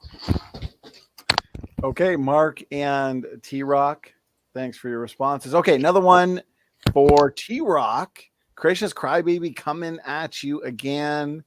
And the question is, TRock, explain how fossil organisms are found with other fossils from coherent ecosystems, not transported / mixed with fossils from different environments. Oh, TRock, I think you're on mute again. Sorry. The form of the question is just super general and vague, so it's kind of hard to give a concise answer to something like that. But explain how fossil organisms are found with other fossils from coherent ecosystems, not transported or mixed with fossils from different environments. So the question alludes to the idea that in a global flood, you should be mixing ecosystems, and that's not necessarily true at all. And the reason it's not true is because water is essentially incompressible. And what that means is, if you've got two different bodies floating in the water at any given time, if their densities are very similar to each other and their buoyancy is very similar, when a wave comes along, it pushes them both along together. The Earth is 200 million square miles of surface area, of which today's oceans have somewhere around 140 million square miles of surface area. And there's so much vast distance to try and get, and I'm describing things that are floating, but there's so much vast distance to cross in incompressible water to get the bodies to come together. If the flood sequence happens fast, there's nowhere near enough time to get them together, first of all. Second of all, if we're talking about things that have sunk to the bottom, they're still in water, and water is still incompressible. So any waveforms that move sediments on the bottom, whether they're mechanical from underneath or whether they're actual water movement, the water's still incompressible, and you still move them kind of along at the same rate. And again, if the flood happens fast, and it did, there's not enough time to shove one ecosystem into another and get them to blend up. That would look more like a hurricane. But when large bodies of water, very large large bodies of water have nothing interrupting them directly, you can't get that swirled, mixed up, turbulent flow very easy at all. That always happens out at the boundaries. You don't have to do much more than stand at the edge of a river or creek and see the difference in the smooth flow of the riverbed and then the eddies on the side where things are more turbulent. It has to have something to interrupt it to create that swirling motion. So to me, it's kind of a no-brainer. The earth is too big, water is incompressible, and there's not enough time to mix them like that in that large of an environment. TRock, appreciate it. Mark, floor is yours. Well, compression of water has nothing to do with it. We see floods all the time that still happen today. And the main thing is you can't form a rock or anything while it's still submerged in water. I'm sure even TRock would agree with that. And once that flood water recedes, you have, let's say the flood lasted, we have floods that from tsunamis and so forth, they'll last days. Once that flood water recedes, everything that died is going to be left on the land. And there's no way that you can tell me, looking at that pile of carnage, who died, who drowned immediately, and who made it to the very end and was able to keep their head above water. They die. They're all on the ground in a pile of death. So he asked a very good question. And if you're looking at the geologic column in the fossil record, this is something probably that creationists don't really understand, is that if you were to, and a great analogy I use, guys, is let's say you just break down the fossil record into a 100-story building. So the first floor would be the first fossils that were deposited, obviously, and then the 100th floor would be the last fossils deposited.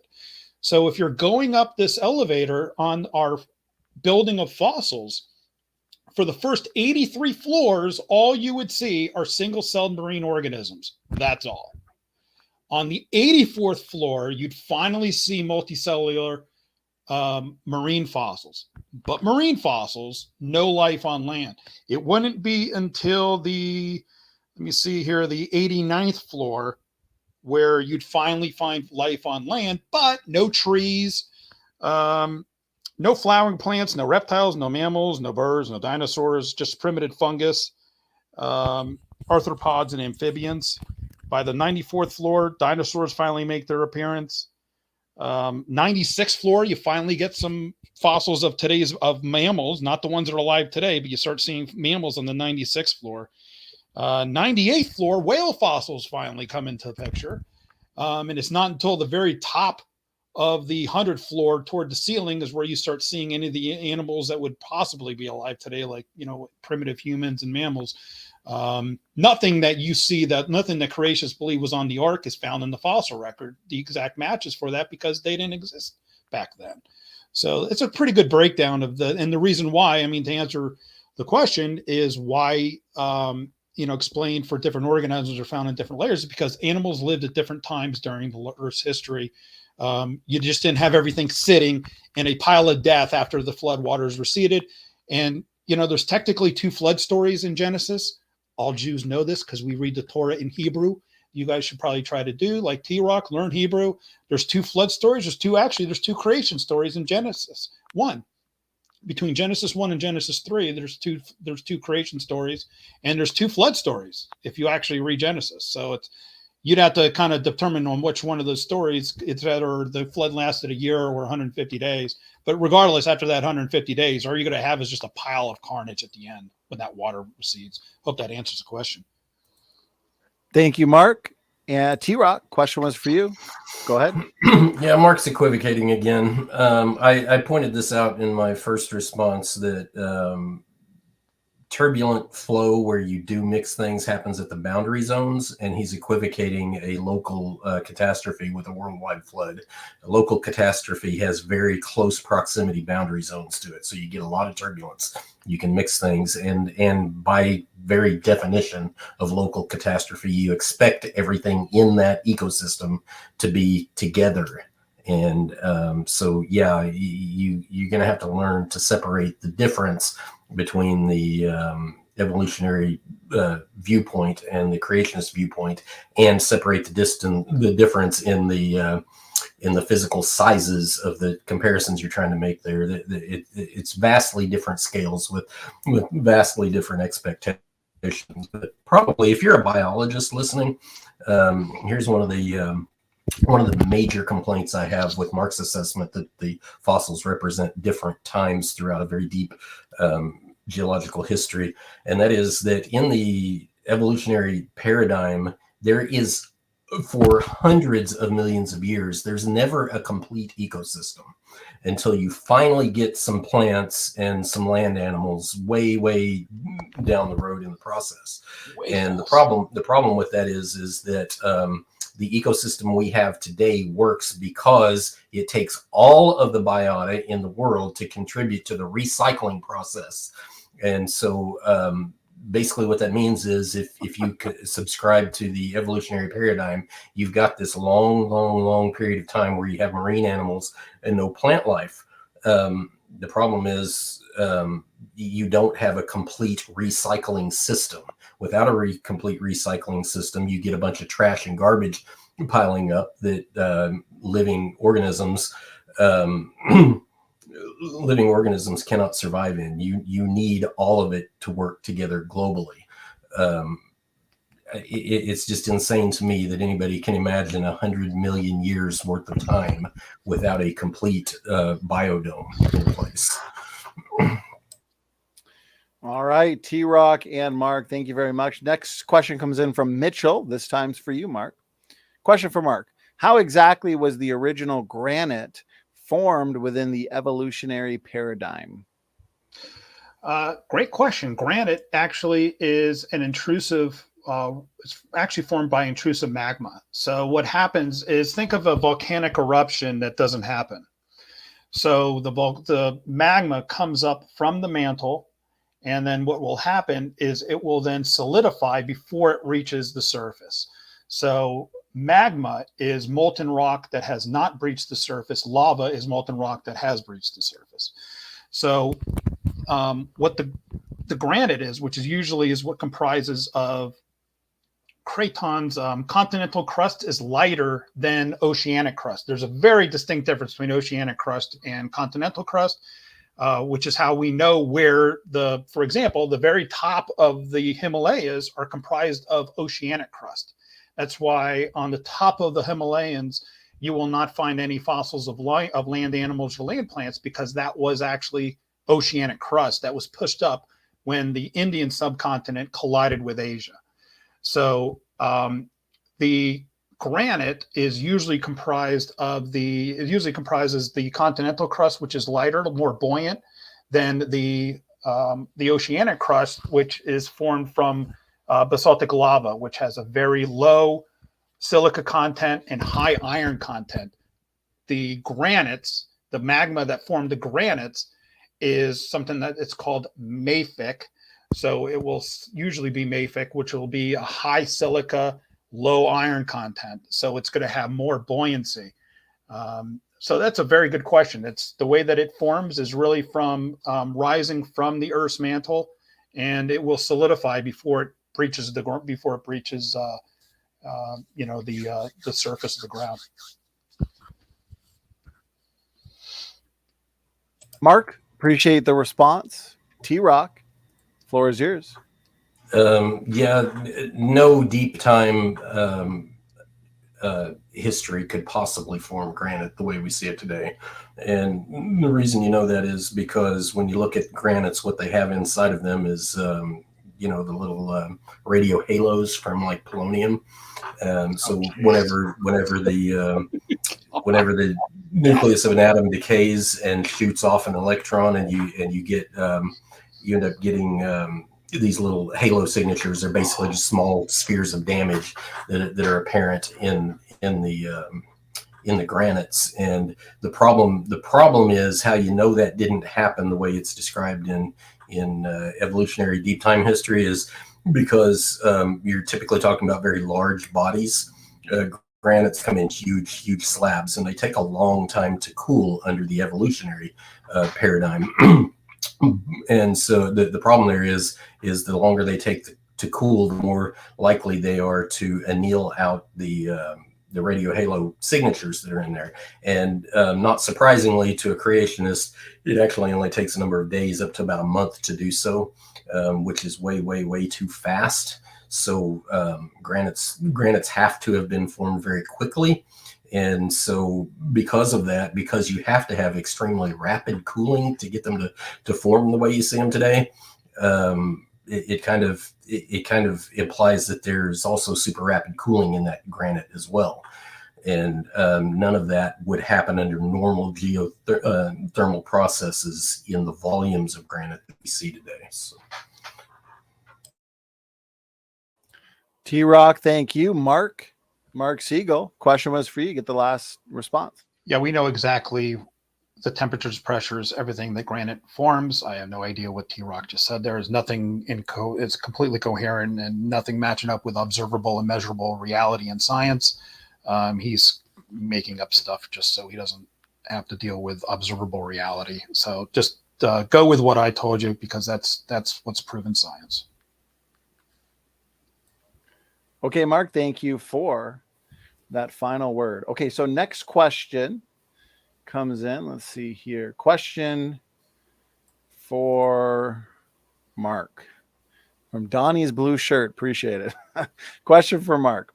If there is no global flood, why are there strata layers with no erosion?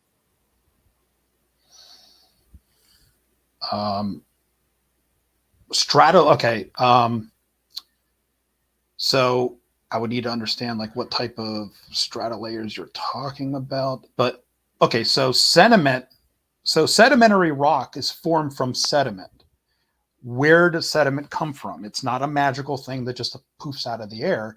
Sediment forms from weathering and erosion of objects like mountains, hills, on dry land. So you cannot create sediment. Like, for example, if you're going to make shale cannot form in a water world because you need to form the clay first. There's something called the rock cycle, and I don't want to take that much time but Google rock cycle. You'll see, and then click on images on Google. You'll see some pictures of it. What happens is that the sediment is created through weathering and erosion, and then those sediments get deposited. So to say that how does strata layers form without erosion is counterproductive, because it's formed by erosion. Unless it's marine sediment. Now, marine sediment will not be eroded because marine sediment forms underground, under the sea floor, where it's hidden from weathering and erosion. But what happens then, for example, is once these, through plate tectonics, through that, like in the Burgess Shale, once these shales get pushed up above sea level, then weathering and erosion have. I showed you a picture of the shale. It then starts getting broken into pieces. Now, it's very fragile. I mean, if you ever held shale, it's like paper thin. And you look at the Burgess Shale, it's made of thousands and thousands of layers, paper thin layers. So if the flood geology is right and you started thrusting up these mountains real fast, it would have shattered these shale layers like an egg. There's no way. I mean, it's so if it's a marine layer, strata layer, what you're talking about, that isn't eroded because it's under the seafloor. Shale forms at a minimum depth of 2 kilometers below the ocean floor at a temperature of around 150 degrees Celsius, 45,000 pounds per square inch. That's where shale forms. And you're going to have the other layers. Every sedimentary rock that forms underground, there's no such thing as a sedimentary rock that's formed above ground. All forms below ground, which means it's not going to be exposed to the weathering elements. It's the only time that these sedimentary layers and strata layers will begin to erode is once they get pushed up above sea level, where now wind and rain can start eroding them, and then the cycle repeats again. It'll still repeat.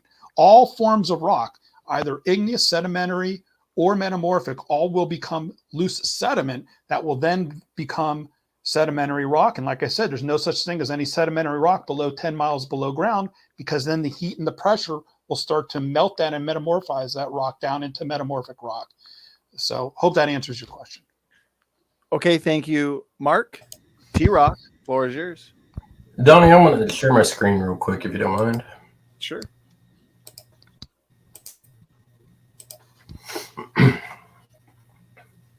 So what the question is talking about here, why are there strata layers? It disappeared. Why are there strata layers that show no erosion? So what I'm showing you here, this is a very small scale version of what are called unconformities. Unconformities in the geological world basically mean there's missing time. There's some sort of missing time. What I'm showing you here is a photo of a more regional in scale sedimentary deposit. And so if you look where the blue scaling marker is right there, what you notice is there's this dark line that kind of separates the two. It's kind of the boundary between the lower level and the upper level. And so this general concept is going to apply to the larger scale stuff like the limestones and the sandstones, the great unconformity in the Grand Canyon and stuff like that. The physical process is pretty much the same. So the thing to note here is you see this little wave form right here. It's been capped off right there. Like the layer that came in and laid on top of it basically scraped across the top and capped off the top of that wave a little bit so that it's not fully in there. So what that alludes to is this kind of goes back to the question that was asked earlier about why are there no, land-based fossils in the Cambrian, and talked about pollen and stuff like that. Pollen could have settled on to the tops of some oceanic sediments where Cambrian type fossils are found. True enough, but the secondary erosion that comes up and gets deposited on top of it is likely going to be scraping off the top of the previous layer anyway, so you wouldn't see much of that sort of thing. And in larger scales, it can be much more magnified than what you see right here. So that's basically it. The problem there, of course, that the question is alluding to is you got all this missing time between these layers. Marc said it, they're sedimentary layers. They don't form on land. They form in marine and aqueous environments, but they are on the land. If they are on the land, that means that, and per the paper I was demonstrating earlier, the secular geologist absolutely believed that the ocean level was up over that particular area of the United States at that time. And so what all that means is with those unconformities in there, you have a really difficult time accounting for the time that you think has passed. So the only way an evolutionist can do it is to look at the fossils and guesstimate the age, and then hope that there is an igneous layer somewhere in there that they can reference for some type of radiometric dating to give them an actual, a quote unquote tangible number. Fossils don't tell you how old they are. In other words, there is absolutely zero apparent passage of deep time in sedimentary layers. None. Okay, TRock, appreciate it. Marc, question was for you. You can have the last word. So when TRock said that the top of the rock was scraped off, we know exactly how that happened. That happened through glaciation. Actually, up in the northeastern part of the United States, north of where I'm at, like in New York, Maine, Vermont, you're not going to find any Cretaceous rock, any Cretaceous Jurassic during the Mesozoic, because there have been 33 ice ages in the last 2.6 million years, and those ice glaciers came down and just capped off the top of the rock through erosion. So glaciation is a very powerful erosion mechanism. So what the rocks that he was showing, you got an instance of where the rocks formed in a different place where they were eroded. Nobody in their right mind would believe that rocks solidify, compress, and through the heat and pressure on above the surface of the ground. That's just insane. So the rocks that he was showing there are actually metamorphized. So they are actually formed about 10 miles, at least 10 to 20 miles below ground, and then through uplift, through plate tectonics, they are pushed above ground. Then where the glaciers, through that the great unconformity, I know there's something called the great unconformity. These unconformities that are formed, there's actually very, very detailed evidence of what formed those and what erased those layers of rock. It wasn't water; it was ice. Give you a great example here, also for our friends over across the pond in Europe, in England. England, you will not find any Cretaceous dinosaur fossils. T-Rex, Triceratops, any of those type of land dinosaurs, you will not find them. Why? Because Europe was underwater. But those animals were still living large over through North America, because North America, where T-Rex and Triceratops were roaming, and raptors, that area of the world was not underwater. So, and that all happened through plate tectonics and the different water levels. So yeah, of course, there's certain areas of the world that are going to be covered by water. That's why you don't find any land dinosaurs in England. Why you only find Mosasaurus, through marine reptiles. So I don't understand his point there, but hopefully that explains your question there as far as the different layers of strata. They form in different areas that they actually are eroded. Okay, Mark, thank you for the final word there. TRock and Mark, great job during this Q&A. As with all of the debate, the Q&A has flown by. So next question comes in from CR Family. Appreciate the question. Questions for Mark. And he's asking, why are there dolomitic ooids in Coconino sandstone if it was a desert? Because those are in Coconino sandstones. Jeez, I know I learned that before. If it was a desert, well, if it wasn't in the same layers as the desert sand, so the you have marine sediment. The coconinos are actual marine sediment, so those actually came from calcium carbonate deposits. And so that's when those regions were under a shallow ocean. If it was a desert, the fossil layers don't concur for what you're talking about. Those aren't in the same rock layers as what the desert was. I'm a little confused. I don't know. Okay. Maybe, sorry. I don't understand your question. Okay, Mark, appreciate it. TRock, is there anything you'd like to add or even clarify, elaborate, anything like that? Yeah, I'll clarify real quick. Dolomitic refers to a magnesium calcates, I believe, or magnesium carbonates. Calcium carbonate is the limestone. Dolomite is the magnesium carbonates. Ooids refers to basically very small rounded granules. And so anyway, the point is you can stop at dolomitic because it's a marine sediment. If it's in Coconino sandstone, it can't be a desert windblown deposition at all.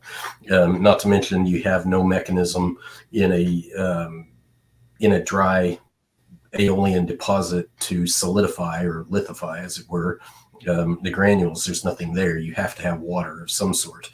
And I think what Mark may be missing is that there is a claim amongst many evolutionists, and I believe it is the Coconino, but I'm not positive. It may actually be one of the other sandstones in the Grand Canyon, but there is a claim amongst many evolutionists that it was aeolian in nature, but the presence of dolomite or any other type of marine deposit like that conclusively demonstrates that it's not.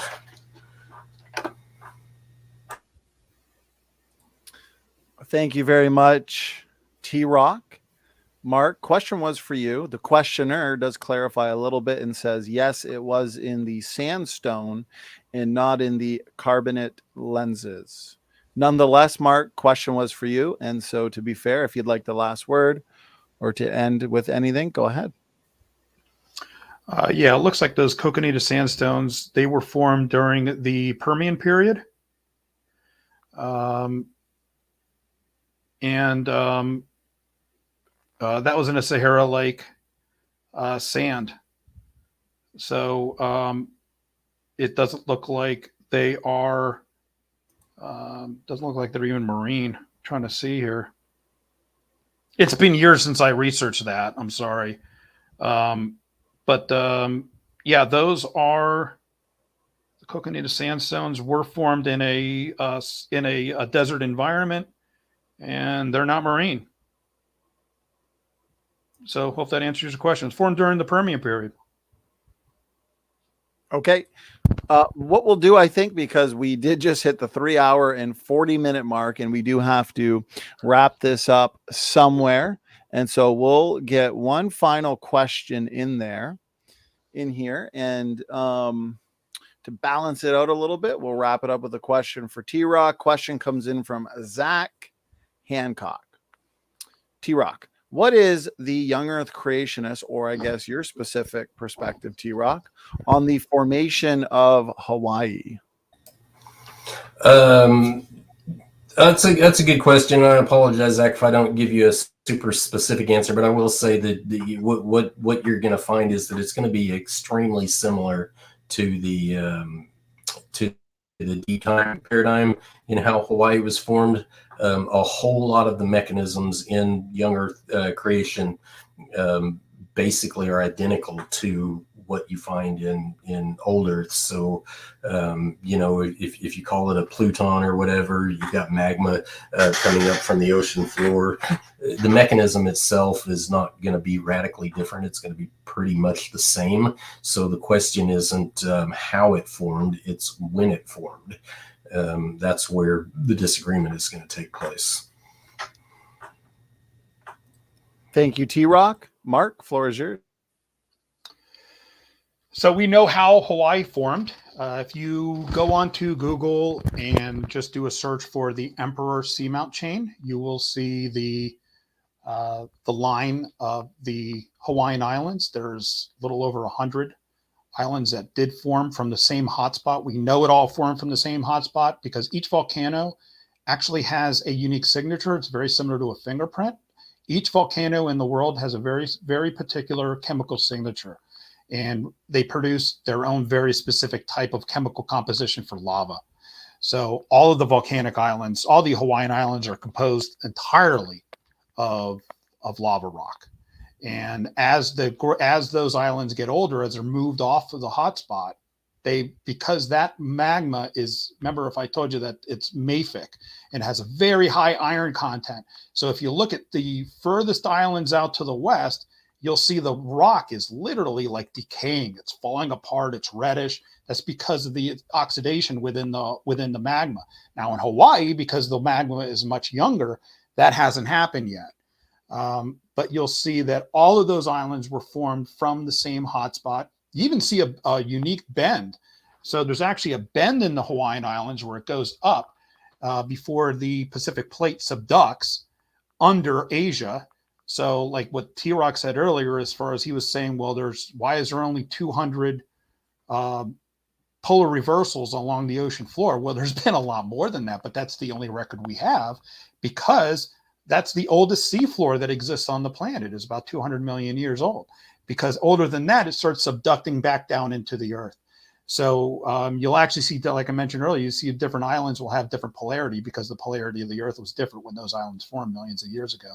But it's really cool. If you go there, you'll actually see, if you look on the map, you'll see a bend in the island chain. That's because there's a change of direction of the Pacific Plate. And that's an awesome discussion. Boy, I'd love to have time to discuss that, but I know we're way out of time.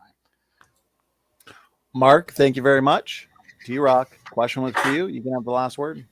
Yeah, I appreciate that description by Mark. And per my original comment, there's not a lot to disagree with in terms of the mechanism. The dividing line is not what caused the Hawaiian Islands to form. The dividing mechanism is how long ago did it happen. And so the interesting thing about using radiometric dating for anything is that you have to have a standard, a known standard by which you can compare it to. So if interestingly, like all the lavas, the volcanic depositions on the continents are considered very young in the evolutionary paradigm, on the order of around 2 million years, plus or minus a little bit. But whenever you go to actually perform radiometric dating on lavas of known age, you can still get hundreds of thousands to millions of years out of them. So that means that a brand new igneous formation does not provide you the standard by which to compare all your other results to. And interestingly, probably more interesting than that, is the seafloor is also considered very young in the evolutionary paradigm, to the point that what's on top of the continents is dated much older than most of the seafloor. Not necessarily all of it, but it is dated older than that. So you've right. basically got the same exact problem. Do you have differences in chemical composition from one volcano to the next, or from one magmatic intrusion or expulsion to the next? Sure you do. That's the norm, but it tells you nothing about when that happened.